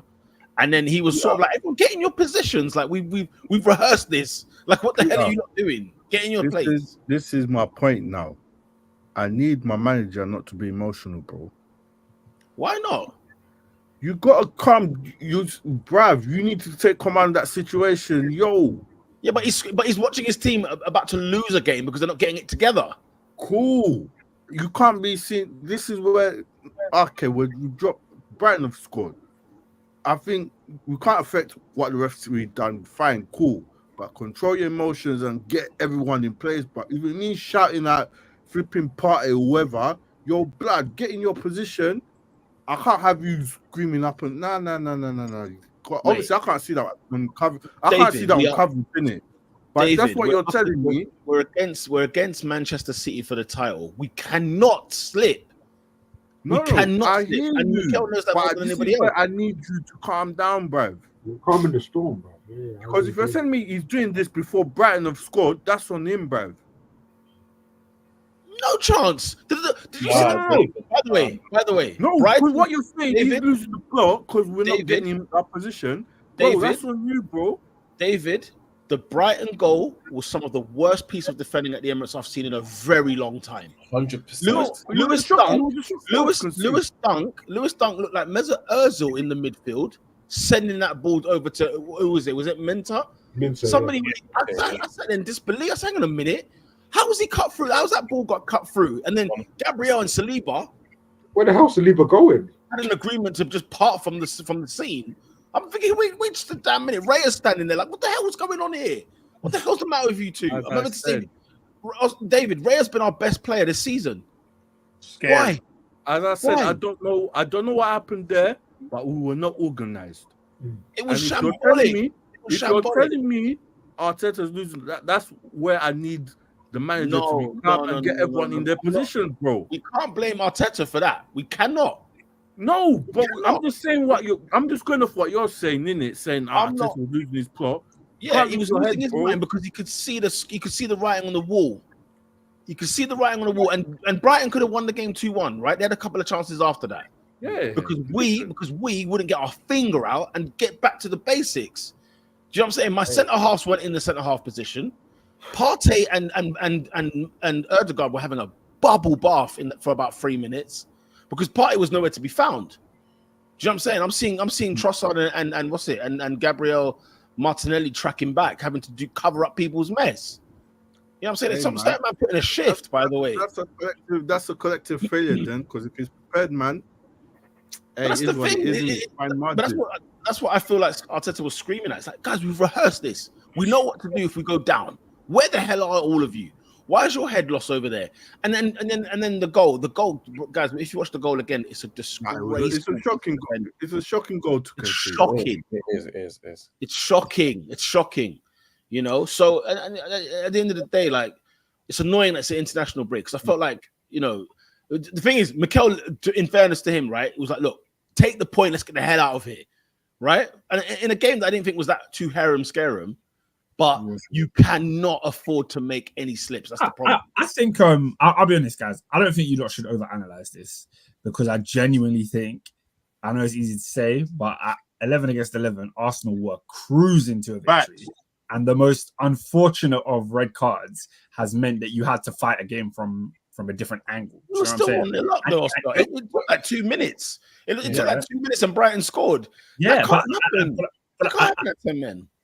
Pete, you had to be you were at 10 men from the 50th minute, so they had all day to score. The only concern I'd say on that, where I'd probably be with you, David, in terms of if we're going to put this on Arteta, right? We did not add a midfielder for time. Declan Rice has come off. I'm sorry, Havertz, make a change. Hence why I'm saying, I need my manager to keep his head, make that decision right then, innit? Get everyone. If it means did Jorginho come on? But it's not until they scored, and then you can see we're getting moved about. This is what I'm saying. I remember announcing Jorginho. I don't know if he came on. But they scored like a few moments after Rice was sent off. So that's what I'm saying. This is at the point Peter's saying Arteta's losing his mind. Like, you man, what are you doing? It's not Arteta. They're on the pitch with less men. They had to regroup and they didn't know. I know. This is where you control the situation. We've gone down to David. If you saw Partey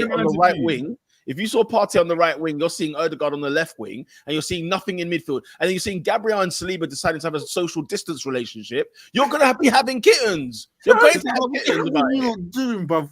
Get in your position, bruv.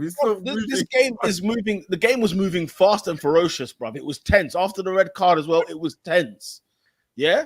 And it was the only way I'm gonna get through to you lot is if I freaking get a knife on you lot. Get it together. But you're losing your mind and they've gone and scored, bro. I think he lost his mind after the goal because the goal came like this. It came straight afterwards. No, I think he lost his mind after. I mean, as Rice got sent off because I don't know if he clocked. He ignored Rice when Rice walked past him.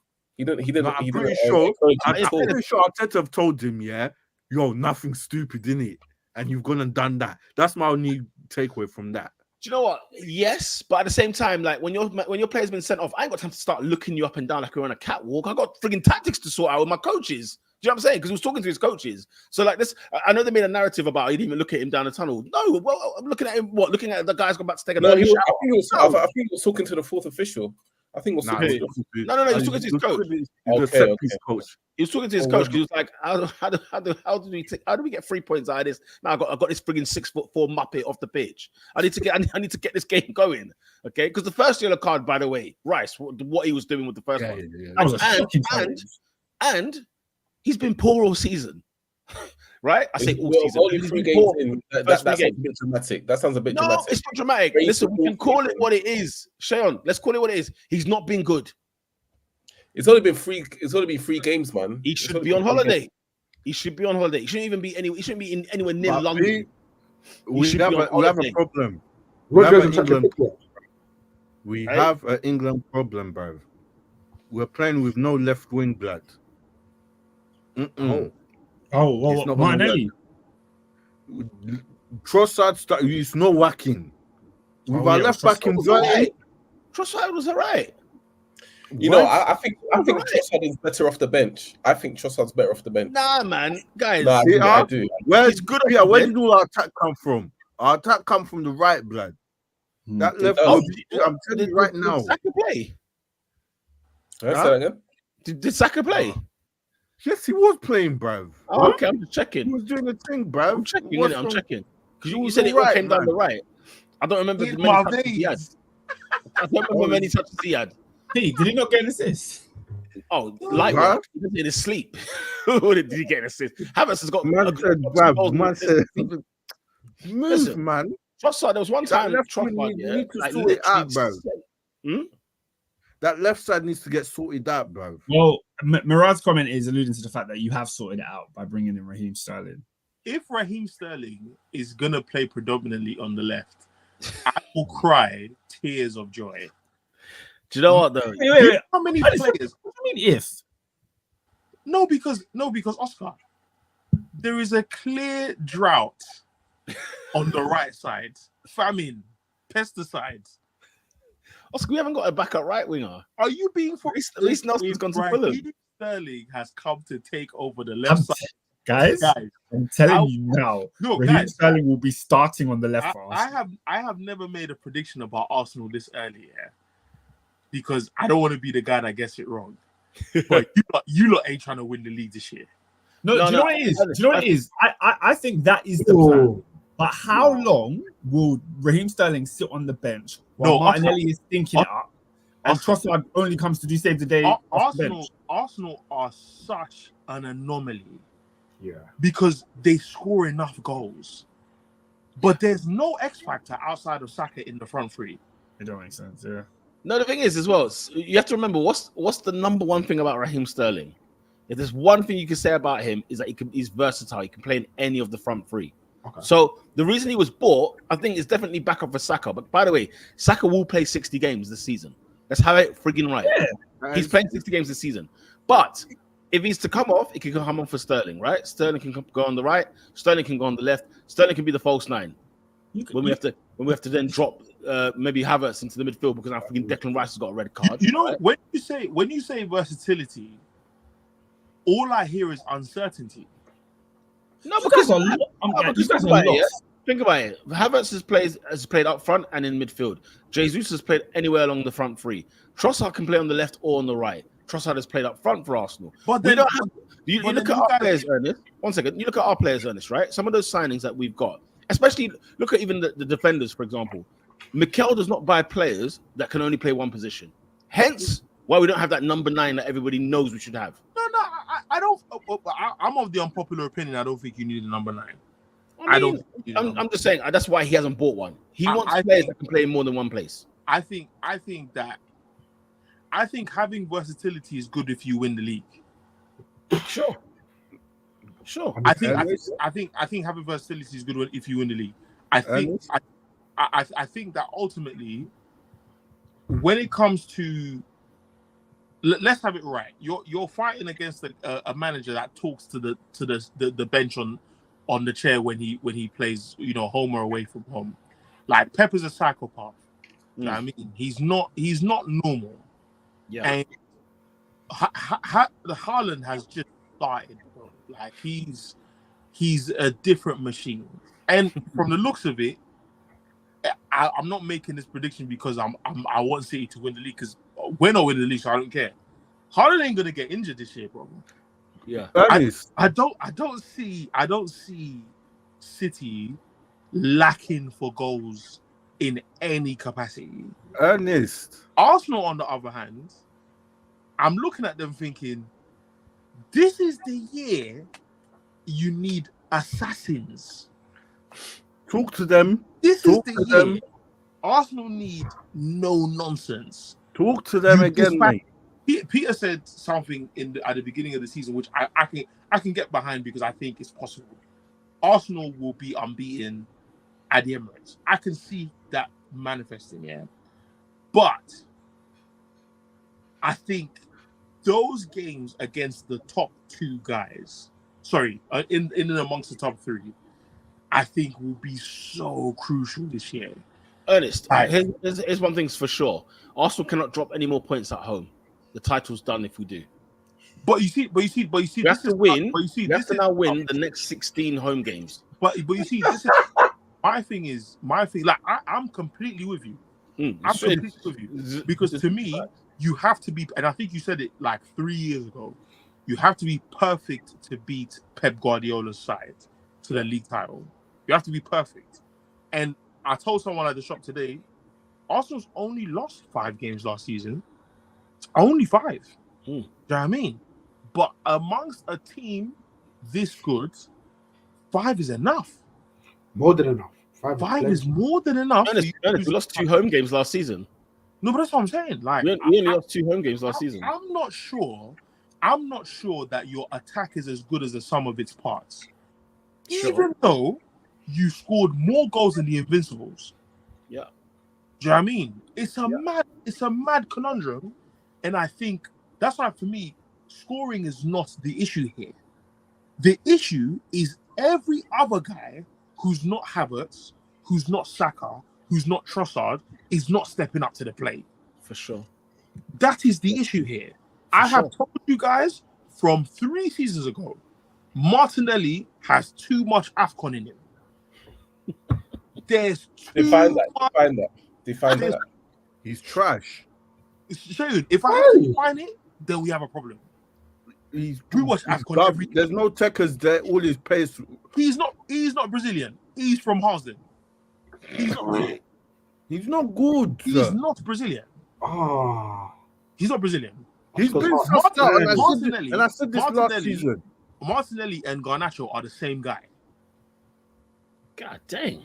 Martinelli and Garnacho are the same guy. Very good if they played for Atletico Madrid. Soak up pressure, counter, destroy the back four with pace, PMP. They will get you 15 goals a season playing that style of football. You see, do you know who Martinelli is? The goal that he scored when you went to Stamford Bridge in Arteta's first 6 months, when Kante was eating grass, that's Martinelli. If you play that way all season, he will get double figures in goals. Like, can I tell you something? I prefer Martinelli in the center. That's where I prefer Martinelli. I think he'll get short of 20 goals if he does. Right now, he's not taking Havertz's chain. No, I'm not saying he will. I'm not saying he will. But my point is, you scored double figures on the left the season before last. What happened? As I said, that's a good question. What did happen? He got a bad injury. He hasn't recovered from his injury. He played 24 games last season. Same with Jesus. Yeah, he played games the last season. Don't get me wrong, but him and Jesus just haven't got back to that 2020, the 22-23 season. No. But see, this is what Jesus has not been good for you since he came. He has, bro. Before the World Cup, he was good. He was very good.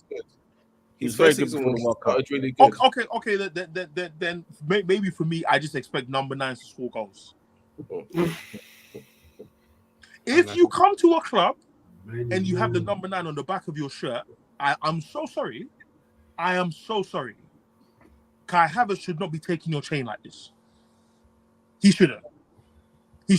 You've come from the best chance-creating team in the league to Arsenal, and you're not even touching the 14 goals you scored in your highest tally for Man City. I'm so sorry. You know, this is the problem. He does too much, man.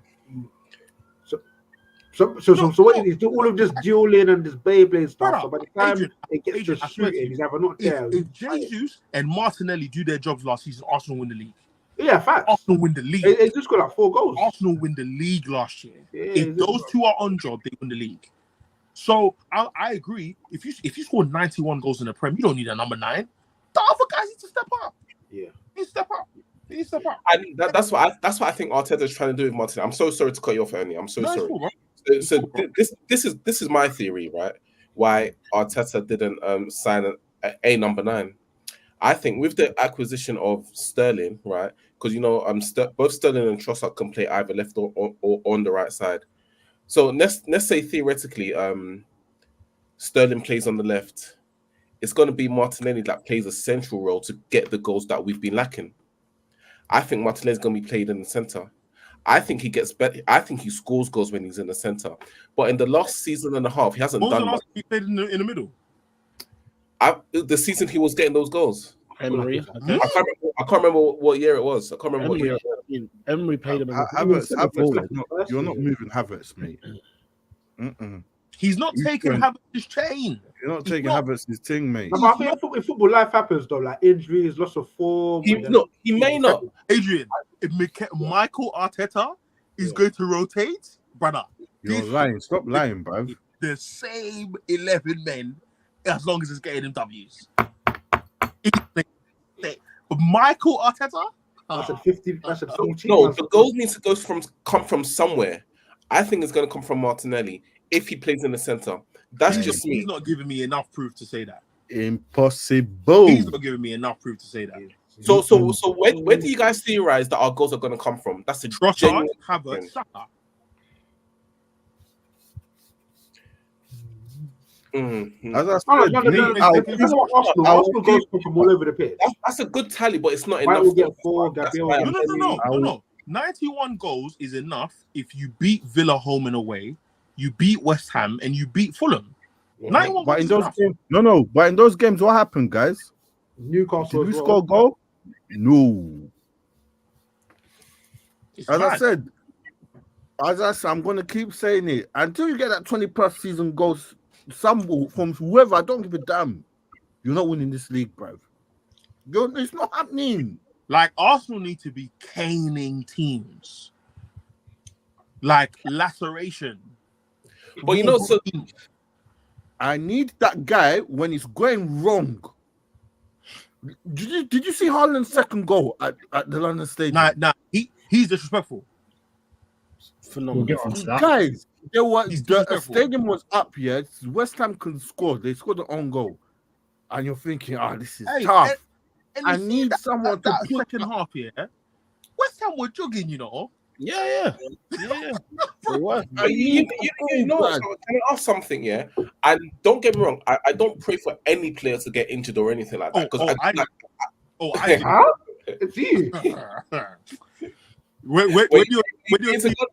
When you pay the goal that troubles to finish in 8th, you go pray to.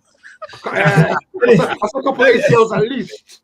So when he's not that deep. Now he's praying for injuries. No, wait, let me ask this question. Yeah, when do World Cup qualifiers start? If they haven't started already, I think this week is a Nations League, and I'm assuming then it will be either like November or March will be qualifiers. Because Haaland, he's obviously going to be the first name on the team sheet for City, and he will probably be the same for Norway. He's going to play. He's going to have a long run of games. So injuries, I don't want him to get injured, but injuries could come from there. He could be fatigued. It could be something. You got to remember, he was chilling all summer. He was chilling all summer, bro. No, but Shane, it sounds like you're praying there. The guy's. I'll put the disclaimer. And also, when he's playing, I'm not asking for him to be injured. When he's playing international, to do his ACL. Oopsie. If something were to happen, maybe you need to get Odegaard to take him out in training. That's the only way it's gonna happen. Say Odegaard had a free summer. You know what I'm saying? That's an Agent Martin, I said Odegaard had a free summer, came back missing hit sitters. Crazy, man. And when you got world-class physios, blood, you don't get injured. Those are witch doctors.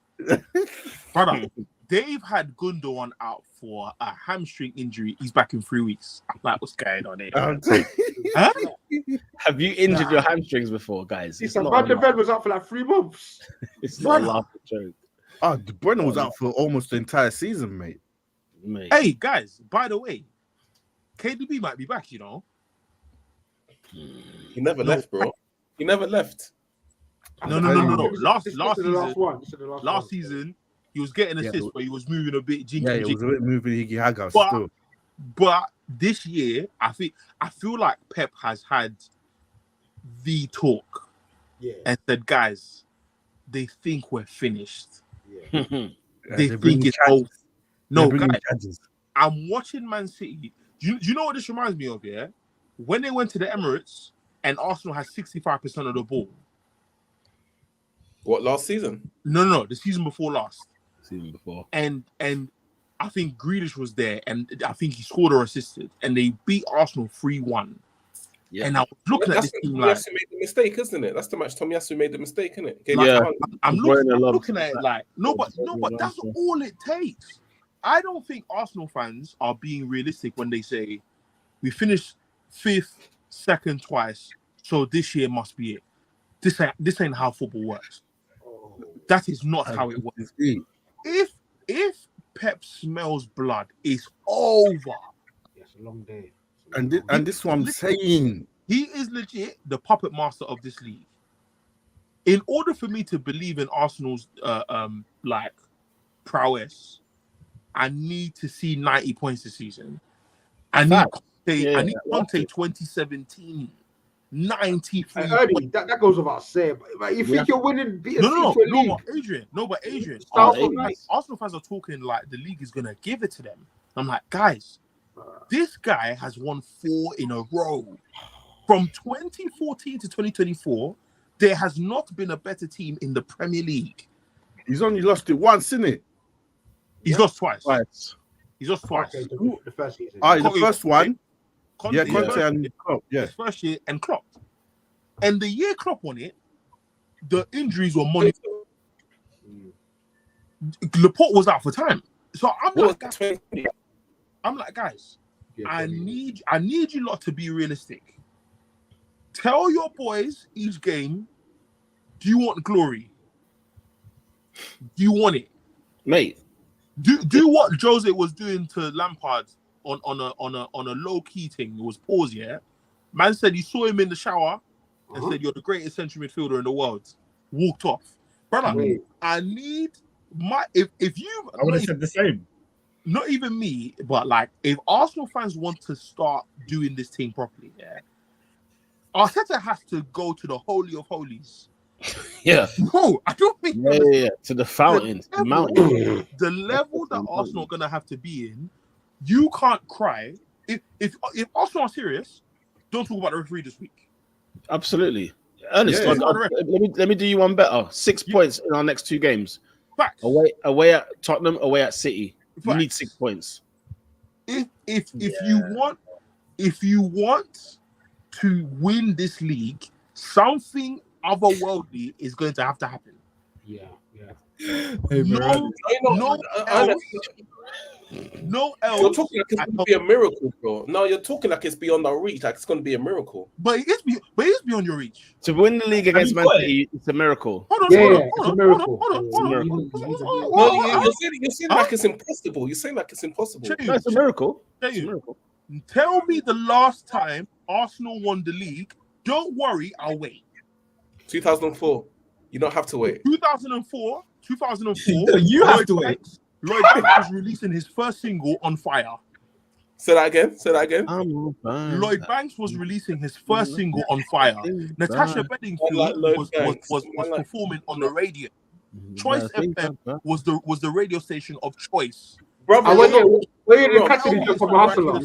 not wrong. I'll take every shot. You're not wrong. How came out in 2004? No, hold on. No, it's not. Hold on. I had the Nokia Leaf phone. Do you remember the Leaf? No.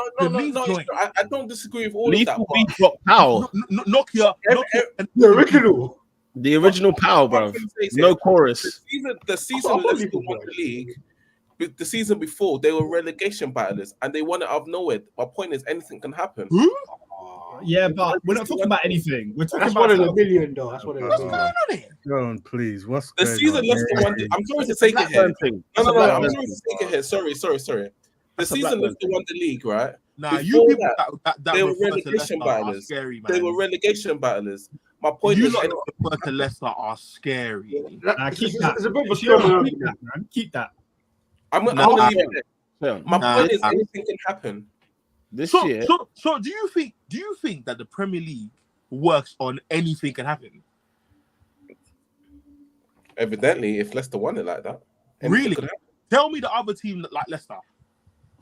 What do you mean? Please tell us another team like Leicester won the league. Tell me another team that won it like Leicester. Don't worry, I'll wait. We'll wait. Newcastle in Blackburn. Sorry, Blackburn in was it 97? How did Blackburn win it in 95? I don't know. I was too young. Yeah. I was too young, bro. Yeah. I was too young. They got pumped with more money than the freaking Mint. Yeah, than the Mint. Do you know who was up front for them? Do you know who was up front for them? Let's see your football knowledge. You said Blackburn. Alan Shearer. Up front for them. And who else? Who else? Oh, I don't know that. SAS. Go on. Who's SAS? I don't know, bro. I don't know. Shearer and He's riding out for dementia still. Do you know who the manager? Wait, hang on. Do you know who the manager was? Do you know who the manager was for Blackburn in that era? You know who the manager was? Do you know who the manager was? Was it not Keegan? Kenny Dalglish. Kenny. Killer Kenny. Kill Kenny. Okay. Yeah. Kenny. Anyway, let's get back on topic. So, So Yeah, any team other than City winning the league is miraculous. If listen, miracle work. When it comes to Arsenal, I'm speaking specifically about Arsenal. Okay. Because Liverpool won it. Yeah. Okay. Until you win it, until I see armpits, I don't believe it. Okay. I don't believe it. Brother, No, the fact of the matter is you have to be perfect. We need 90+ points to win the league. I don't disagree with that at all, bro. I don't. But that's miraculous. We got to win at the toilet bowl next week, and then we got to beat City at the Etihad. I think Arsenal are capable, but it's going to take a Herculean effort to get there.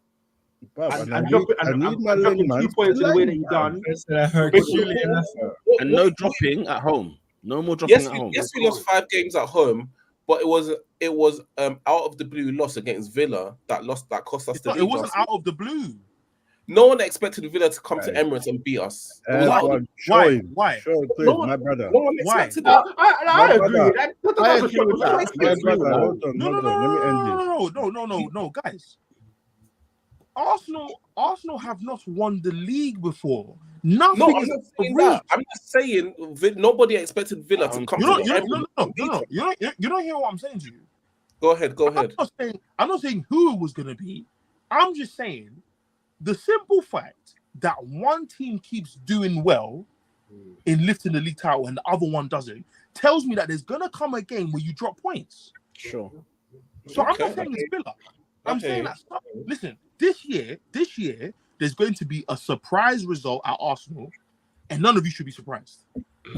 Because until you do it, we don't believe you. And bro, I see an angle. I'll tell you for free. It's more difficult this year because we got flipping 2 extra Champions League games. And then if we have a stink in the Champions League and then we have to play 2 more playoff games to get into the round of 16, bro. By the way, we're losing away to Atalanta.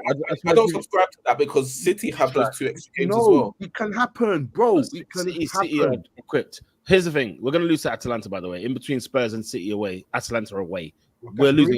This is what I'm saying. Losing Champions, bro. This season is got even more difficult, bro. Anyway, it's going to be a long, tough, hard season for sure. And Arsenal have got no more dropping points, and I need my leg man to leg blood. They've got to squeeze every juice out of that orange. I didn't say that.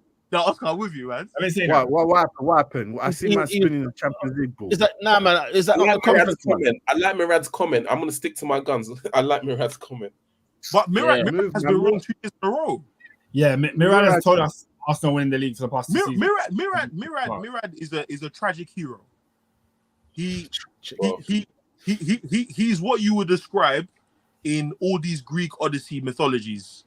The hero who began his path looking for purpose and then died in the end. You could have been Theseus. That's not Odysseus. He's been wrong every year. He's Russell Crowe in Gladiator. He died at the end. Yeah.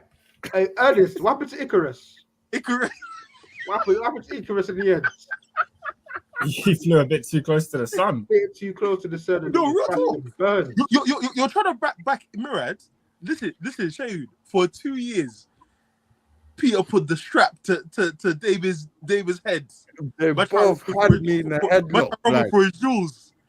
I said, David was bad. That don't buy one. I was bad from the parade, bro. I said you fight me down Hornsey Road when there's nothing. Man was top from October to April, blood. You know what I'm saying? Man was there, boy, at the yard. Look, guys, it's going to be a long, hard season for sure. Let's move along because it's 10 o'clock at night. It is. Let's go to Stamford Bridge, where it's also going to be pretty long. Chelsea won, Crystal Palace won. Chelsea walk through the door with Mr. Jadon Sancho. No Osimhen, but a draw. Oscar, did you go to the game? I didn't. No. I even missed the second half. I watched the first half of it. We played decent in the first half. I can't lie. I was liking what I was seeing. We was sticking it on them. Front four, yeah. Jackson, Neto, Madueke, Palmer. I was loving life. The problem that Chelsea had, yeah, is that midfield two of Enzo and Caicedo. Yeah, I'm not really sure why, but Maresca wants Enzo to play as an attacker. Like, so Caicedo's left on an island, Enzo's part of the front four, and I just feel like the front four have enough to get it cracking on their own. Like, these men, you know, they cause havoc for defenses. So I feel like a lot of times in transition, like Enzo was left out of it. Caicedo was left out of it on his own, and it didn't fare too well. And Enzo wasn't having a great game, so him being in the attacking phase was just like an extra body clogging up space. It didn't work. But anyway, Chelsea went 1-0 up first half. Probably should have been 2-0 up. Madueke missed a great chance. And we were just dominating. Everything looked good. We kept breaking on them in transition. So when they had the ball in midfield, we would turn it over quick. And we just got runners. Neto's running at you. Madueke's running at you. So one time now, Jackson spins on Will Hughes. Will Hughes brings him down. Yellow card. I'm thinking, nice. You're going to have to think about that. We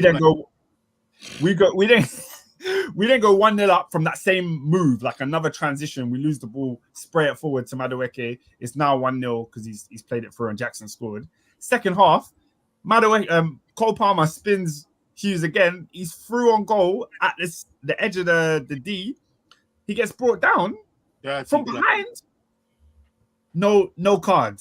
Glasner said, yeah, that's my cue to go. Takes off Will Hughes, brings on Decore.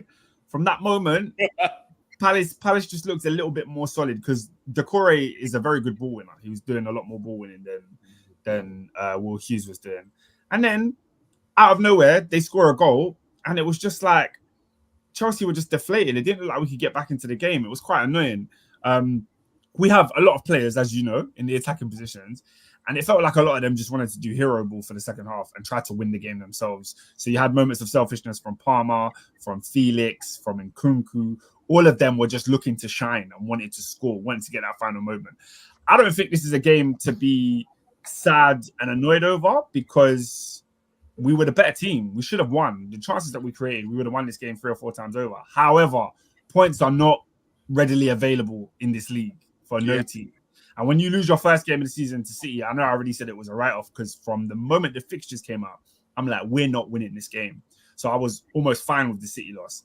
This is bad. This Palace side, before they've even got their signings in, they didn't even have Chalobah and Ketia, whoever. Like, they're not ready for the league.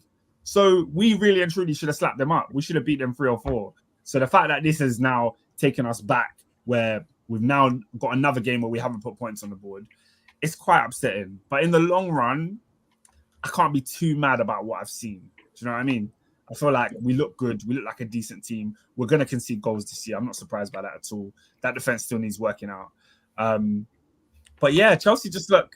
What part of the pitch is your most concerning area? I would say it's defense. It's not the defense. It's defensively as a unit because I think the midfield is added into that. I can see Chelsea conceding a lot of goals. I think the fact we have no physicality is big problem. Like, you're quite weak. Yeah. Like when you look at this, my fullback is Cucurella. The other one is Malo Gusto. These guys are both under 6 foot. Then your centre backs are Fofana and Colwell. None of them have any height. They're not physically imposing. Not physically opposing. And then the one guy who's the most physical is Caicedo, who's tiny as well. So I just feel like when we face the bigger teams like your Man Cities, like Arsenal, we're just going to get bullied. Even at Man United, if you've got Casemiro and Ugarte in midfield, I can see you lot bullying us. Like, so that's where I'm not too keen on what Chelsea look like. But I just think the threat of us attacking other teams is what's going to keep those teams off us. Because that's what happened against Palace. The only reason they couldn't really attack is because they were so afraid of leaving men behind because we had 4 runners at every single given opportunity. What's your thoughts on Maresca so far? I like the freedom he gives the wingers. I like that. I like the fact he's chosen a back 2 and he's sticking with it. But I think I haven't seen what we were talking about with Arne Slot in terms of like, the set way of playing, the set way of changing a game and actually playing differently. Because I think Liverpool played a little bit differently against United than they did in their other games. But like, I haven't seen enough to be like, this is my guy. I haven't seen concrete style of play or anything like that. I like the way he speaks and I like the way he uses the wingers. I like the way he spoke a lot about when he spoke about Jadon Sancho in the interview. I like the way he he wants to utilize him. So it seems like he can get the best of attacking players. What I don't know is how he's planning on using that midfield. My biggest concern is the midfield, because I've not seen Chelsea have a solid midfield since Lord knows when. It was Poch's biggest concern. Yeah, and it was horrific under Poch. It was horrific.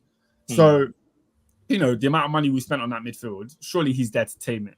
It's not looking great. But yeah, another scary thing is obviously Nkunku hasn't started the game. So, sorry, he started against City, but he didn't play well against City. And then he started against, he didn't start the second game, didn't start this game. And it feels like these players are just going to be fighting for minutes. Us signing Sancho, to me, didn't make sense just because I didn't feel like we needed another attacker. Like, you're not happy with it? No, like, I first of all, like I said, I don't think we needed another attacker. When we were getting rid of Sterling, I thought that was to clear out the numbers. We've got players like, you know, Carney Chukwuemeka who can't make matchday squads. So why we're signing another attacker made no sense to me. When they said United are considering grabbing Chukwuemeka off Chelsea, I thought, bring him. Yeah. Like, that would have been a great sign. I don't want Sterling. Bring me Chukwuemeka. That makes sense. So my thing is, if Chelsea were going to sign an attacker, let it be a 9. That way, you know, you've got your 9, you've got Jackson, and then whatever youth kid we've got, they can go on loan. Cool. But we brought in another winger. So, like, already you've got Madueke, Neto, Mudryk fighting for minutes. You know, and Nkunku played his first game on the wing against City. Palmer was playing on the wing against City. You've brought another winger in. You've got Joao Felix as well, who's going to play in the middle, not getting games.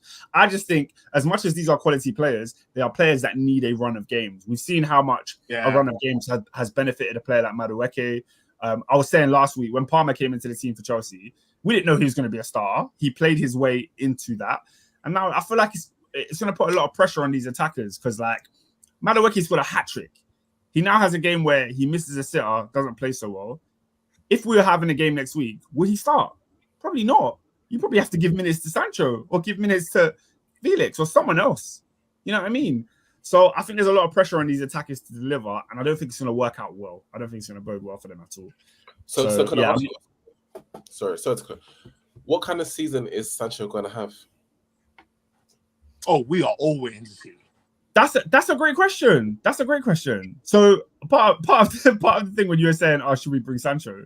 Like, why would you bring a guy that's had 3 years in the league and not performed? Like, this is his 4th season at Man United. Like 3 years and not performing is scary. Like 1, I hear. 2, maybe. 3, that's insane. So, you know, I was even surprised to find out his age. I didn't know he was still that young. Like, I feel like he's been around for ages. So yeah, man, it's scary to me. It's scary to me, the Sancho deal. Because it seems like yeah, go on. No, I was just gonna say it seems like he plays well when he's not at Man United. When he went back on loan to Dortmund, he played well. Did he not? Did he not? Don't let the PSG game fool you. The narrative was spread that he had a good season at Dortmund. I call cap. He stunk in the final. Let's put it that way. In the Champions League final. Okay, but regardless, those 6 months he went on loan, he did more in those 6 months than his whole Man United career. Is that true? You don't agree? Is that true? I didn't would watch say him. I don't know. I didn't watch him. I would say so. Yeah. That's true. I think United have made themselves the boogeyman to a lot of players and made it easy for people to create that narrative. Jadon Sancho didn't play well enough. He's a quality player, but he's just not fit in Man United. So the question mark is it going to work for him at Chelsea or not? That's all. That's what I'm asking. He's not even first choice for us to think he's going to play. Yeah, I can't lie, man. It's on him.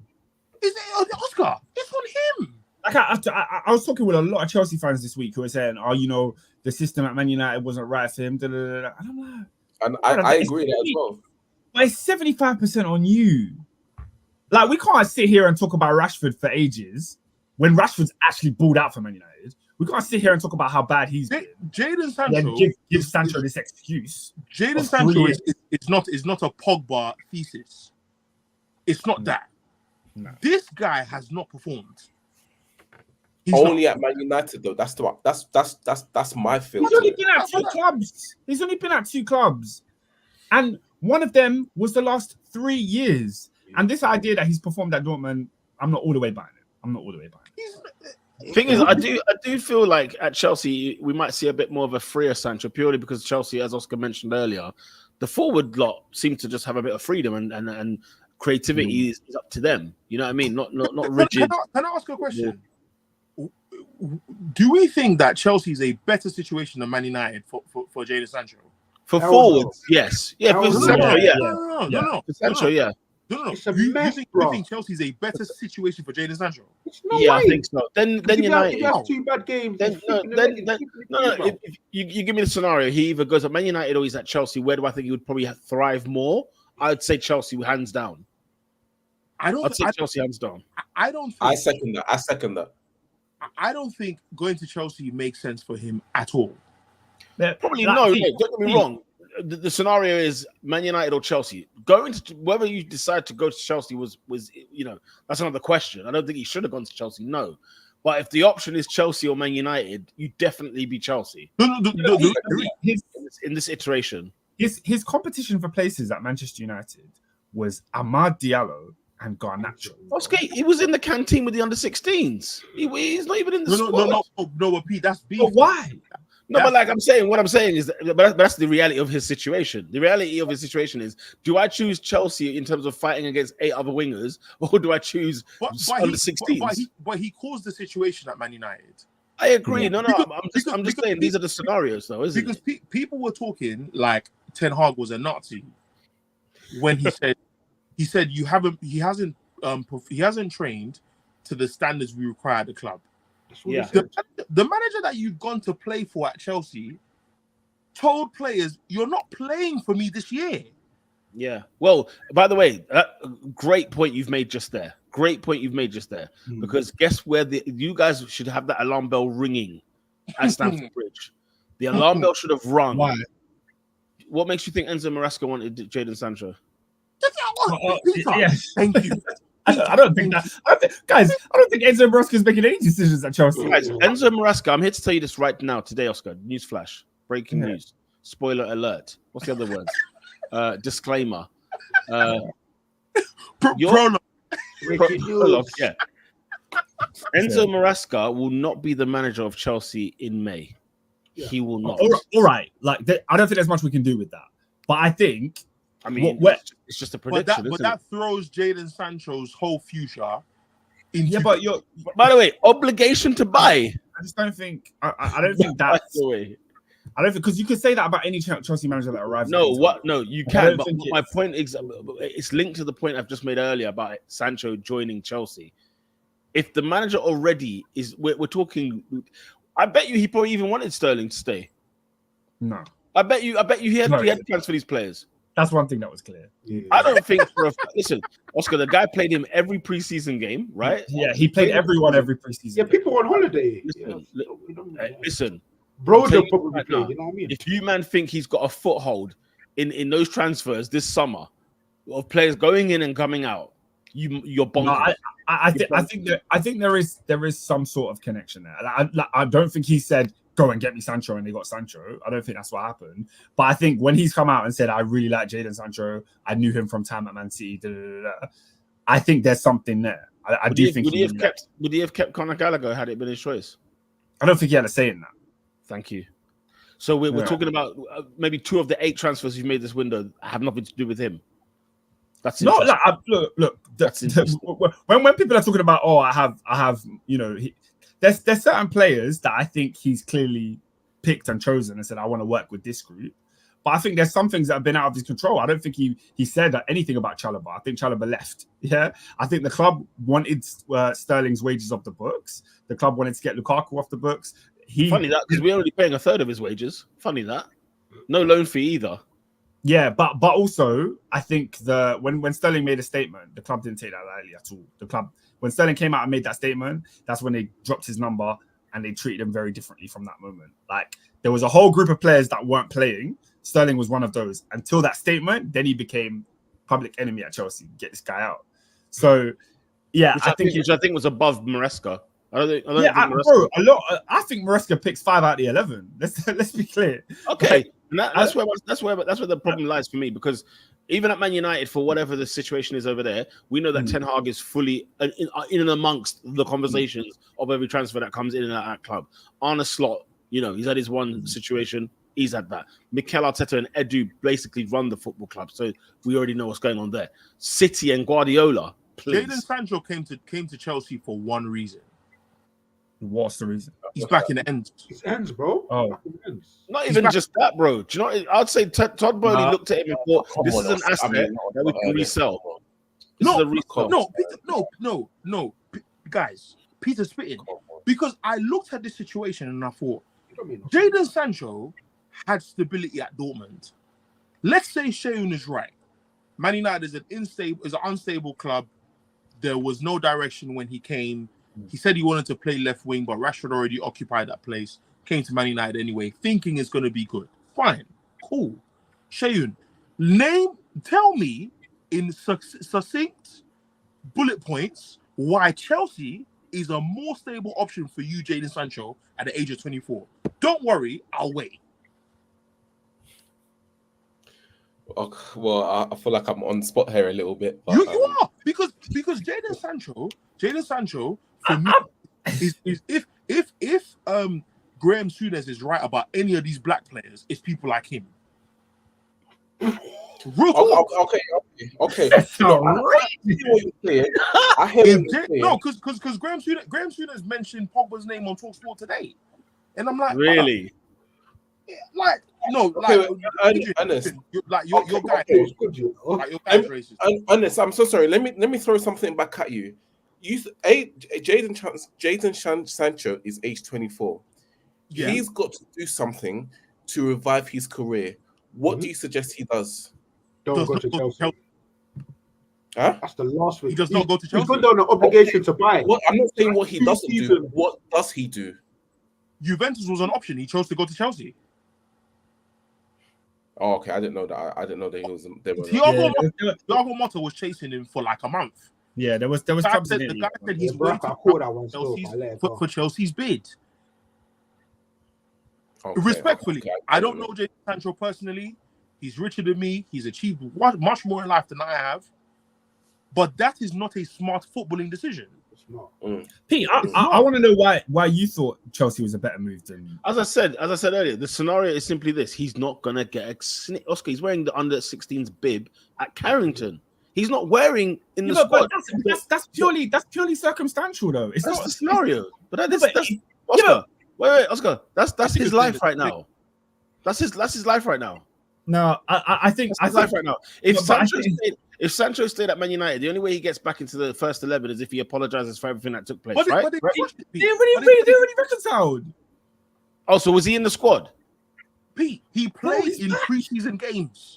No, not preseason. I'm talking about the league because I didn't see him in the league. No, because I think Ten Hag was really standing on business. And he's like, if you don't apologize, right. But then, at the beginning of the but he apologized. It was a public statement that they had both squashed it. They both dealt with their issues, etc., etc. So I'll tell you what, boys and girls. They clearly didn't. No. What was the? Huh? It's a wage issue. Like Sancho was on big P's. They did everything they can to get loads of the wages gone. Yeah. Now this is the thing. In any other circumstance where Chelsea ain't signing 50,000 players, Sheun, you're absolutely right. Chelsea makes sense. At the very least, he'll be the second option to one of the left or the right wingers. The problem is here. Yeah. Sterling had to go because he looked at the first team sheet of the season and saw Mikhailo Mudrik's name there and saw his name not there. And he said, okay, we need to close this whole thing. Now, this is my thing. Sancho is better than Mudryk. No debate there. Yeah. But why would you want to go to a club that has that many forwards in which team cohesion is not it's not number one on the bullet points because they sack a manager every season? But this is what I'm trying to say. So how he has to do something to revive his career. No. But my point is, having to do something doesn't mean go to Chelsea. You're saying that like Chelsea and United are the only two clubs in the world. There's because he's got such a high wage. He's got such a high wage. Where in the country would he go? He took a pay cut. But he accepted Chelsea. He accepted lower wages at Chelsea. He's not making. If you say no to Juventus, who currently are a more sensible project, not saying they're better, but they're more sensible.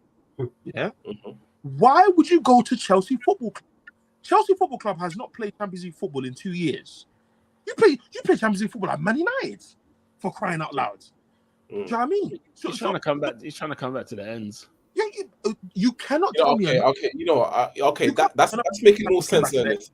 You know, I'll give it to you, Ernest. That's making more sense. I can't lie to you. And let's keep it a buck on Chelsea. Yeah, in terms of the attackers that play for the club, the only people that it makes sense to be there is probably Cole Palmer because he's going to start every week, and João Felix because nobody else wanted him.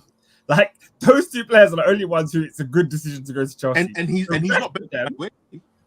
The rest of them, Jackson is thanking his lucky stars we couldn't get Osimhen over the line, right. Yeah, because he wouldn't be there. Madueke knows one bad game he's out the starting 11. Huh? By the way, Osimhen's had the biggest stink of this window. It's not like that, Webby. Let me tell you something right now, yeah? This is Hall of Fame stink. Yeah. Back in March, he told Mandem and Galdem, I know where my future is. Brother, you did not know it was Galatasaray. On loan. You did not know it was Galatasaray on loan. Oh, God. You're a liar. He's had a stinker. AD, he's had the biggest stink. And it's not even like he's that good. Yeah, I don't know why everyone's getting... No, Pete. Preach this gospel to the ends of the earth. He's a Nigerian Darwin Nunes. Me, I watch Serie A. You know what I'm saying? That's the only reason I was kind of glad. Nunes is your boy, you know. Nunes is your boy. This night, he bottled it, man. Hey, Adrian's on the block on him, you know. No, don't get me wrong. There's time for redemption, but I can't vouch for nothing guy I've seen, man. There's nothing there. There's nothing there. Slot don't even play that guy. There, man. We've got 50 games left of the season. Man. No, but Oscar, can I be honest with you? Yeah. If I was a Chelsea fan, I'd be pulling my hair out. This is complete and utter horsemanure that we've seen here, right? You needed a number 9 for crying out loud. You bought what? 12 attacking midfielders. Yeah. There's no chance in hell. Sancho. Forget about that one. That's not even a transfer. And then you've got Felix. You've got Nkunku. No, Adrian, there's an obligation. You've got Mudryk, brother. And you've got Jackson up front. And Jackson has just signed a new deal. It's too many, man. It's too many, man. And can I be honest with you? And you even said it yourself. The only functional man is Palmer. And then I'll probably give Madueke a play as well. Pedro Neto, we still don't necessarily know. He's going to need a run of games. But I think Chelsea are in big trouble. And I think Pedro Neto cost them £50 million. Bro, even Madueke is touch and go. Yeah, even he's touch and go. But at least he ended last season well, and he started this season with a hat trick. Okay, let's see what's next. And guys, not to keep talking about this Sancho guy, but soon, what skill set does Sancho have that is so wavy that Chelsea need it and is guaranteeing him a starting spot in the starting 11 this season? He might cook with Cucurella, though. Name me the how does he has that's so peak. How does he get the opportunity to cook with Cucurella? Because on the weekend, Neto started there. Your £90 million Mikhailo Mudryk is on the bench. Wow. Nkunku bench. Felix bench. Where is Sancho playing? Too much, man. Where is Sancho playing? I'm trying to think of a player to try and compare Sancho to skill set wise. I'm drawing blanks. Why play, man? And I get, Sancho can pass. He's got an eye for a ball. But bro, we've got Palmer. We've got João Felix. I think to be fair, Oscar, in all honesty, guys, I genuinely think Sancho will, if he's not a starter, he'll be on the bench and he'll be the first sub to come on. Personally, ahead of Mudryk, ahead of Chukwuemeka, ahead of whatever other wingers you guys have got on the bench, right? I don't think we started on the bench yesterday with Nkunku and Felix on the bench. The thing is, but Sancho would be ahead of those. No, fine, not Felix. But I'm saying Nkunku probably, but not Felix. The thing is you sign new players. These new players are going to get minutes. I saw Dewsbury Hall in the midfield against Manchester City. That's another one. Oh, that's the worst one of the lot. Why he was in the midfield kid? because he played with him at Leicester. Listen, I see him in the midfield against Manchester City's midfield. It's very unorganized at Chelsea. One thing we listen, what you guys are trying to do is logic, and I'm sorry to say this. Chelsea Football Club don't run on logic, and so you will see Sancho get games and get minutes at Stamford Bridge. Ernest, it's an obligation to buy. Pete, it's an obligation to buy. Buy the guy. There needs to be more options. There needs to be more options in the England midfield, and because of that, I think they should at least try and revive Sancho. Because of that, midfield. What does midfield have to do with Chelsea? When you say England need more midfielders, though, right? Hence, he's a winger. He's a forward. He's a forward. No, but what does Chelsea have to do with England? Sean's moving mad still. The fact that they have Sancho, right? When do football clubs have an obligation to help the national team? No, they don't necessarily, but they've got to do something. Maybe it's just you don't. Adrian's cracking up. England's their old problem. No. Forget that. You see the 2nd of September, Todd Bowley has a bag of dams. He's not giving one to England. England have Lee Carsley, formerly of Everton, as their manager going forward. Forget that. Let's leave that alone. Let's move on. Let's move on. Other scores in the Premier League. We saw Tottenham Hotspur. It's happened again. They lost at St. James's Park to Newcastle 2.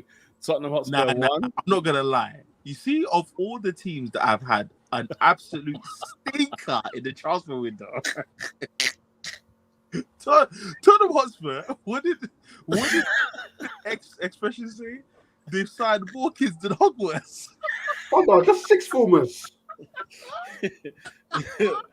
No, guys, why do they have so many kids? Sorry, Lang's cooking. But... Cheer up, Pastor Coglu. Oh, what can it be? And he's another one. It's a turkey though. It'll take a while. Him and Eric Ten Hag might be from the same family. Honest. No. What did I say about Ange Postecoglou? You see, you reach into the Holy of Holies, and I wait for evidence. This guy said, in my second season is usually when I win trophies. I say, good grief, brother. And I said the things people love him for will be the things they hate him for this season. Did you see the defending against Newcastle United? Did you see it? No. Did you see it? You see what I saw? Bro, he played Kulusevski up front. Oh, yeah. In a front three with Odebear from Burnley. Nah, I didn't know who that was. Bro, the guy from Burnley last season, cuz. I didn't know who that was. Timo Werner's there again, another loan. Another loan. I'm not going to lie. Rice or no Rice, Arsenal are cooking. Cooking Tottenham, bruv. They're going to get packed in. Arsenal are cooking, man. They're getting packed in, bruv. Are you mad? We pray, man. We pray. There's no prayers involved. We packing this man in. Nah, you see, Shane, as tomorrow's Tuesday, Arsenal will cook Tottenham. Like, for sure. I have watched these guys. Like, did they exchange shirts with the Bayern Munich guys in preseason? I think I saw Kane. I can't remember. I think so. I think Kane had a Spurs shirt and refused to lift the trophy. Yeah, he refused to lift. I'm like, brother, it's preseason. What's going on here? Audi But Tottenham were bad. Tottenham Hotspur. And the thing is, can I keep it a buck? Newcastle were poor. Let's have it right. Newcastle were poor. Oh, I told you they played Bone Thugs and Harmony football. Thug ball. Thug football. Oh, that was good scenes of glorious emotion. West Ham United 1, Man City 3. David was there. Bro. Quite a cracking game that was. It was a good game. Great game. The crowd was Haaland, the final boss. The final boss. Haaland's got more goals there than friggin' Mikel Antonio. It's friggin' outrageous. Nottingham Forest 1, Wolverhampton Wanderers 1. Leicester City 1, Aston Villa 2. Haaland has more goals than Man United. He has, yeah. He has. What wasn't hard? And guys, you know when people say, "Oh, you know, I get it, Arsenal don't need a 9." I hear it, yeah, bro. I keep this one. Next day, you see Erling Haaland. Oscar, yeah, you see Erling Haaland because I had the same similar problem. Jackson missed a chance in the Chelsea game. People were telling me, "Oh, it's a hard chance." I said, "Haaland slaps that." He slaps no, but guys, I'm not gonna lie. Yeah, like I think comparing what Arsenal need to Haaland is so why? You know why? Why can't we compare to Man City? Are they because he's probably going to go down as the greatest number 9 of all time. No, but nines though. He's just a 9. Oscar. He's just a 9. He's a 9 in an era where there's no 9s. Oscar, no. He's a sick 9. He's a great 9. No. Tech 9. No. 9. He millimeter. He needs about 32 goals to reach 100 Premier League goals. No, he's a machine. 3 seasons. I don't think you guys understand what we are dealing with here. Houston, we have a problem. Massive problem. You can't tell me. Massive problem. No, what's that advert that Rooney did? The new Devils arriving. Have you seen that one? From back in the day. New Devils arriving. Hey, Ernie, Ollie tried to put your man on. Huh? Ollie tried to put your man on. He tried. Yeah, but let's not revive Man United again. I don't want to talk about that. Let's not. But you see, the thing is, I missed it. So I don't mind talking about Man United, but yeah. No. It's 10:34. Come on, it's 10:34. No, but guys, there's no point talking. There's no number 9. Every number 9 you can acquire today pales in comparison. Yeah. Isak. Yeah, but that's it's in the water, man. Nah, man. Yeah. Isak is a koi fish playing with a shark in the same pool. He's a brilliant fish. Guys, you know what? Yeah, you know what? I had a stinker last week on the FPL, right? Not captaining Haaland against Ipswich. The Lord saw my repentance. The Lord saw my repentance. I captained him for West Ham. I said he's definitely bagging a couple at West Ham. Whatever you had last week descended upon me, bro. What did you do? Vice. That Captain Palmer still. I thought they were gonna slap. You Captain Palmer descended upon me at 5:30, 5:45. Like. There's two. I'm gonna do 2 things. Yeah. I'm going to use my wild card and make sure Salah fits in with Haaland and Isak. I don't give a damn what my back 4 is. And all I'm going to do all season is I'm going to captain Haaland or Salah. Salah or Haaland. No one else is getting captained this season. Mad. I went for Isak, you know. I didn't want to talk about FPL, man.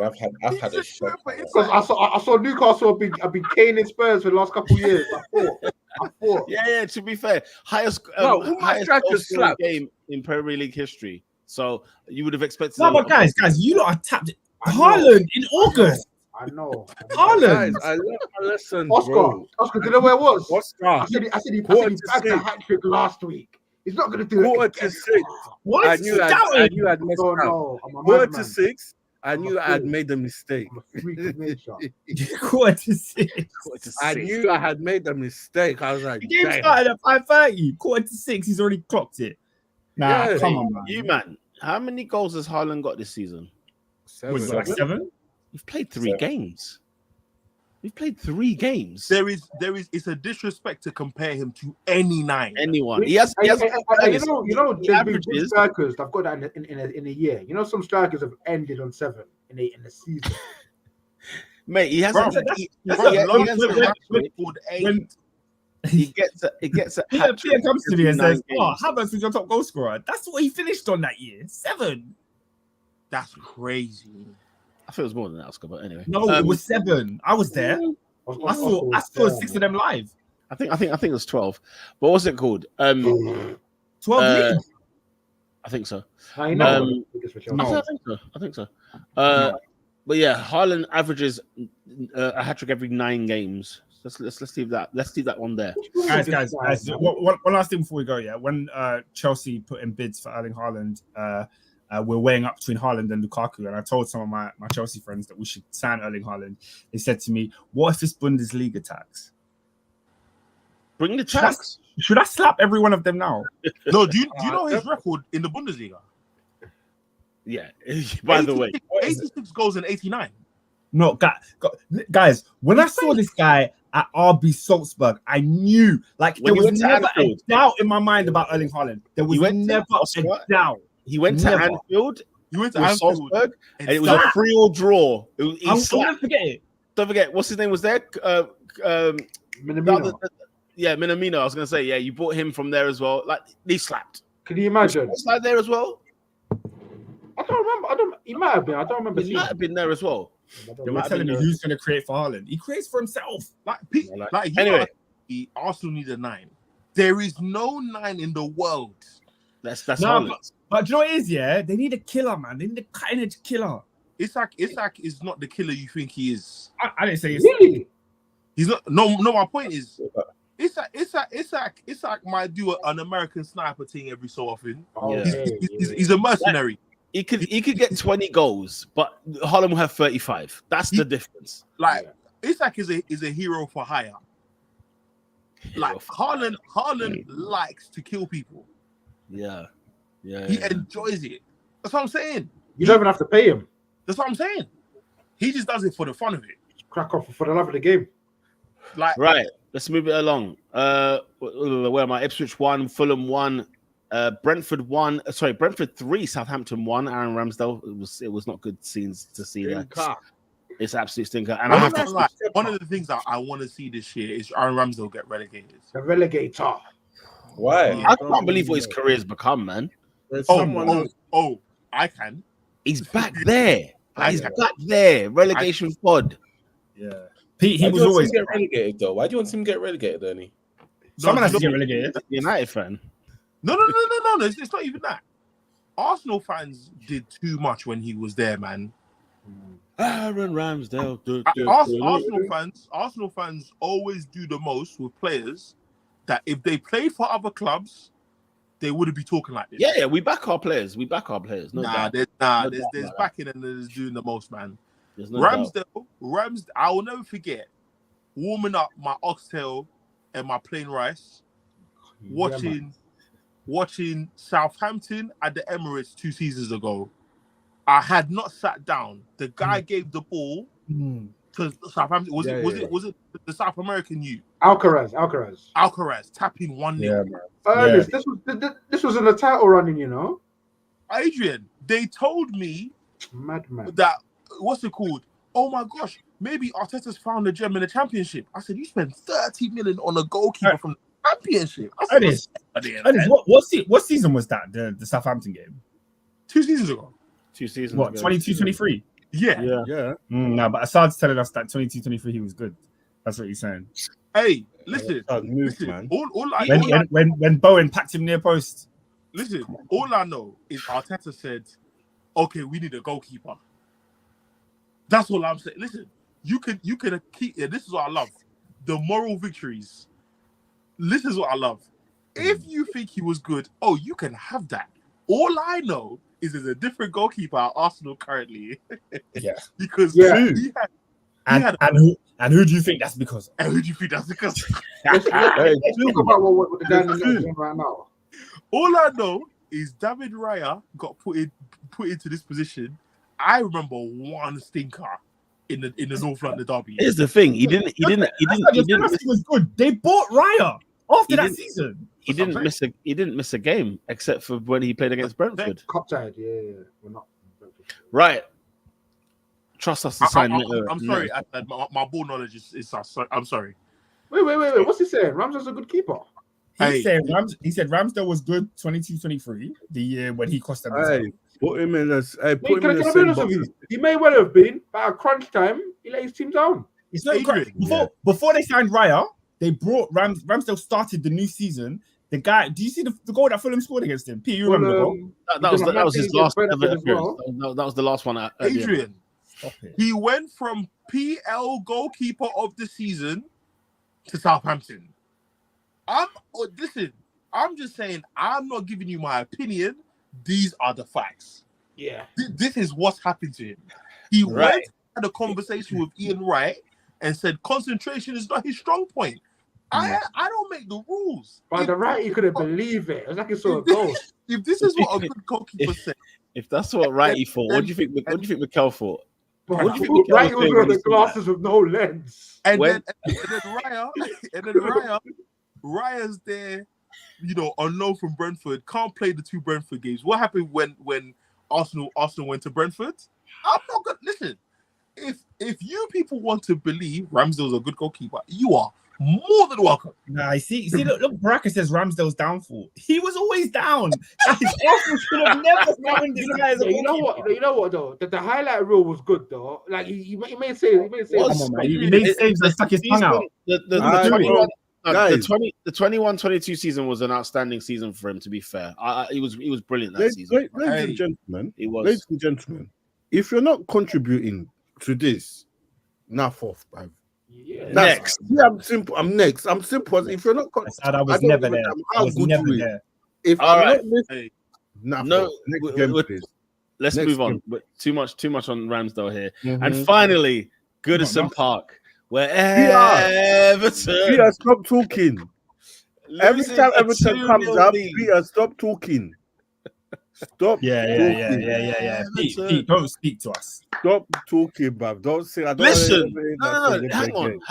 Hang on. As soon as Sean Dyche gets the sack, Everton will be back to where they should be. No. I told you about your man Pickford, blood. He's trash. Leave Pickers alone, bruv. He had Pickers didn't have to do anything all for the 87 minutes. Pickford was bunning a split. Can we talk about the fact that Everton played well in a football game? Bro, they played well. Like, they actually played well. Oscar, they were 2-0 up in the 87th minute. They lost the game 3-2. That's all I've got to say about that. It's unprecedented. That's all I've got to say about that. Guys, That's scary. I watched Match of the Day, yeah. I saw through balls. I saw 1-2s. I said, is this what Everton won? They were cooking. They cook. Only that can only last so long. Guys, what's the goal of the week? Erling Haaland second against West Ham. Haaland second against West Ham. I'm sorry, the burial. I like Eze's goal, you know. Oh, Eze's goal. That's all right, yeah. Oh yeah, the goalkeeper's palms. I think Bellegarde was better though. I think Bellegarde was much better than Eze. You know what? Him and Lamina, they've got that little something, that little jinky man. Yeah, I mean, I don't know what to call it, but yeah. I'm gonna go Eze real quick. Yeah, Bellegarde was good actually. I'm going Haaland. Don't you think that Havertz's goal is like a Puskas Award nomination goal? Though? Don't you think it's a thing of beauty? No, the goalkeeper was in the stands. I'm gonna bite my tongue on that one. The goalkeeper was in the stands. It's just so beautiful to me. Sharon, you're not gonna get me. You're not gonna get me today. You're not gonna draw me out. You're about to get banned from the top 4 podcast, bro. I don't know if you're not seeing the back pages. Like they're showing us, the Sky Sports News are showing the back pages that Ten Hag is getting backed in the morning. It says, and then it says Eric's our man. So there's a lot of backage on the papers for Eric Ten Hag. Ain't this not an insult to our intelligence? Say he again? spent all summer looking for his replacement. like Carragher said, they bottled it. They bottled it in a new manager. Anyway, just shut up, man. Goal of the week. Come on, let's vote, guys. Let's vote. I said Haaland, bro. Haaland, me as well. Haaland, Shale, Haaland. No, Eze. Oh, for flip's sake, that's 2-2 now. AD, Eze. 3-2. Ernest, Eze. For flip's sake. What, all right, Eze gets the goal of the week. Who's the player of the week? And he deserved that. They stole his free kick. Haaland could grab that one. Yeah. Player of the week, Erling Haaland. Patrick. I'm not gonna lie. I'm inclined to say Gravenberch, man. I was moved. Gravenberch was phenomenal. That's a midfielder's performance. Man said he was moved, you know. He was touched. It was good, but ain't no hat trick. Yeah. Haaland hat trick. Adrian, Luis Díaz, you not moved. Listen, the performance. Luis Díaz saw Chiesa in on director's box and said, "You know what? This season I'm not here to pet blood." He's got 4 goals already. You man clock Chiesa's face when the camera went to him. He was like, "What the flip is this?" No, he looked like a vampire, bro. Why? His eyes. But I think that's just his eyes, because they even had a picture of him in the Liverpool kit, and people said he looks like he's on drugs because his eyes are just like he just looks into your soul. Also, he's leaving Turin for Liverpool. Let's be honest. Like the weather, the climate, the wifey's there with him. You know, it's going to be changed, babes. So it's a different time now. Player of the week is Erling Haaland. Who's the team of the week? I'd probably say Liverpool on this one. Bournemouth have got a good shout. You know how I feel about comebacks. I'm gonna go. Liverpool. I'm gonna go Liverpool.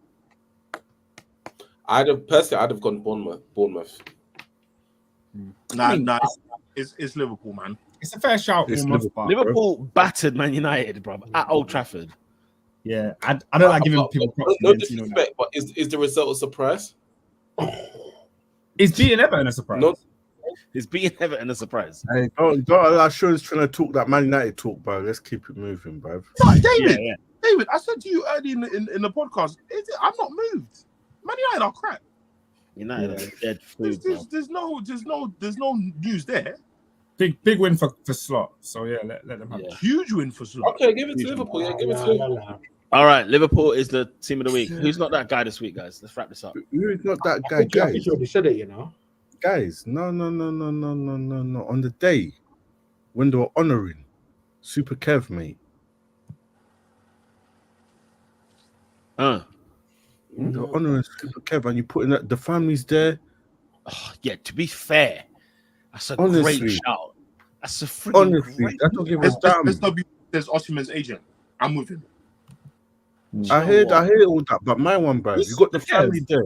No, I don't blame the agent. I blame Osimhen himself. He started talking that gun talk in March, bro. Do you know who else needs to get it? If Osimhen and the agent are getting it, add John Obi Mikel in there, man. That guy's a loser. Get me. Whoa. No, not a loser. Have you seen what John Obi Mikel has been on? Yeah, He was a number 9 for his boots. Quite out loud. No, I don't know what you're talking about, Oscar. I don't know.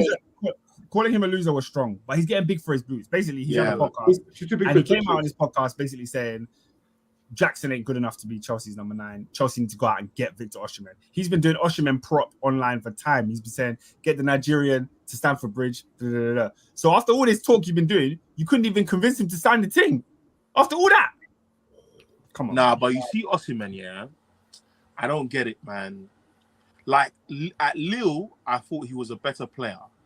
He's had one good year in Serie A, and people are losing their minds. Like, he is not what you think he is. Ernest, he's joining Galatasaray over Napoli. Hey, like Conte has said, he's got no space for him, you know. And then Lukaku bangs on his debut. Of course, man. Under Conte, we know what Lukaku Conte is. We know that. We know what it is. We know what it is.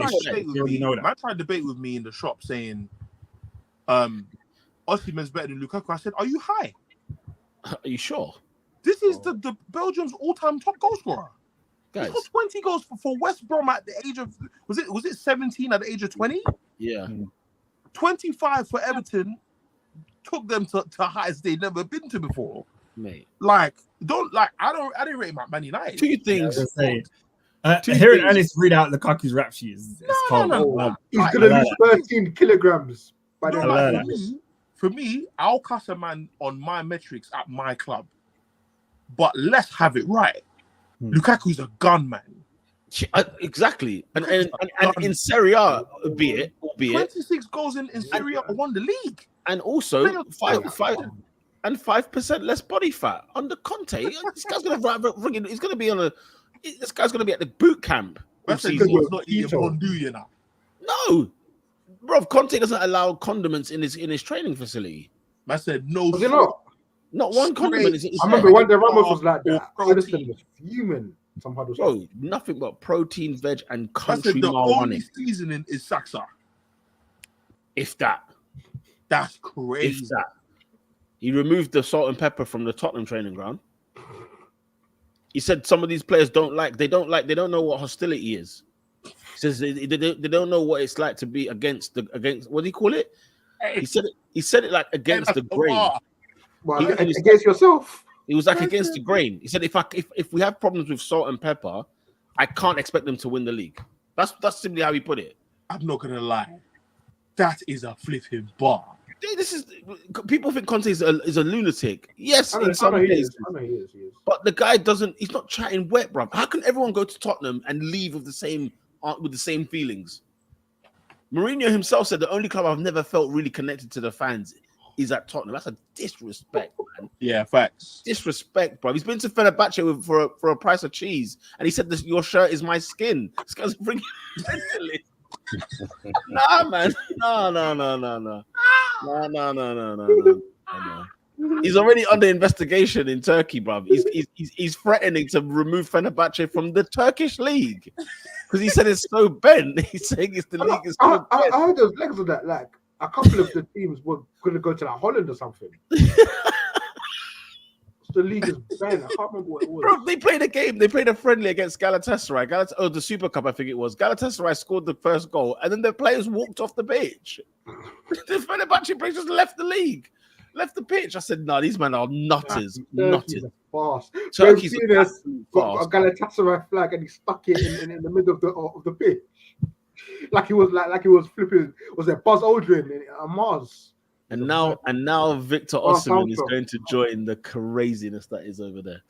Right, guys, look, there is no football next week because it's international football break. And so who's not that guy then? I didn't hear it. Who's not that guy? Bro. Chris Kavanagh, Victor Osimhen, yeah, Sean Dyche, Everton Football Club. Sean Dyche. I'm with you with Everton because they recruited Sean Dyche. So I hear that. But as a club, but as a club, this could only happen to them. Yeah. You know, it's like one of the fastest comeback in Premier League history. It must be. Well, the latest comeback. Yeah, latest, not fast. 87. Must be. Bro, you concede 3 goals in 10 minutes, bro. At the end of a football game. Nah, bro. I do. When you watch the match of the day, you just knew it was coming. Like when you see the first goal, like do you know what I do though when I watch games like that? Just look at the crowd. Every time the goal goes in, you just see Everton fans just like they just put their arms. I beg you guys, watch it back and just look at the Everton fans. No, watch the last one. Thing ever. Watch the last one. Because the thing is, they were spitting earlier because Bournemouth took the possession in their own half, and they were spitting then. They were jeering then. So when the ball gets whipped into the penalty area, I'm telling you, mate, that some of those Bournemouth fans couldn't leave the ground. They would have something about Everton fans. I really like it. I love it. Yeah, they're good people, man. I got Everton fans at work. They're good, hard, honest working people. Hard honest. They don't deserve this. They don't deserve this. Oscar Seamus Coleman captained the side yesterday. Forget lost, man. Get the flick out of here, man. Nah, man, they need to sack that man tonight. Since he broke, remember when he broke his leg? That was like 5 years ago. He's been cooked. He was there since Leighton Baines, bro. He's been there since Moyes. One final, not that guy. I noticed that at 8 p.m., but I'm only bringing it up now. Peter's shirt has Jinder Mahal on it. What is going on there? What's going on in that shirt? The man that what's it? How many jobbers are on that shirt? That's insane. How many jabrones have we got? Let's see. Nakamura. That's crazy. You're going mad. You're going crazy. Dominic Mysterio. Yeah, he's made. You know what I'm saying?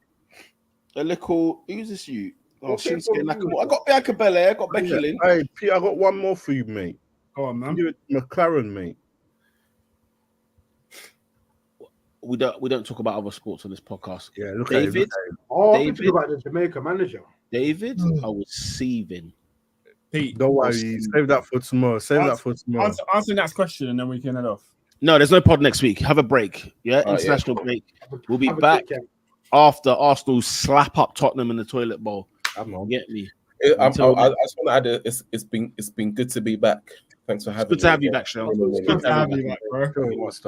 Sorry, I was late. I was not free this evening, but I had to join. Thank you for joining us, mate. You're a legend for joining us. Make sure you're back, bruv, after the North London derby, yeah? I'll be back. I want that analysis. Until next time, guys, enjoy the international break. Have a week off and be pumped and refreshed for the week after. Until then, peace. Peace.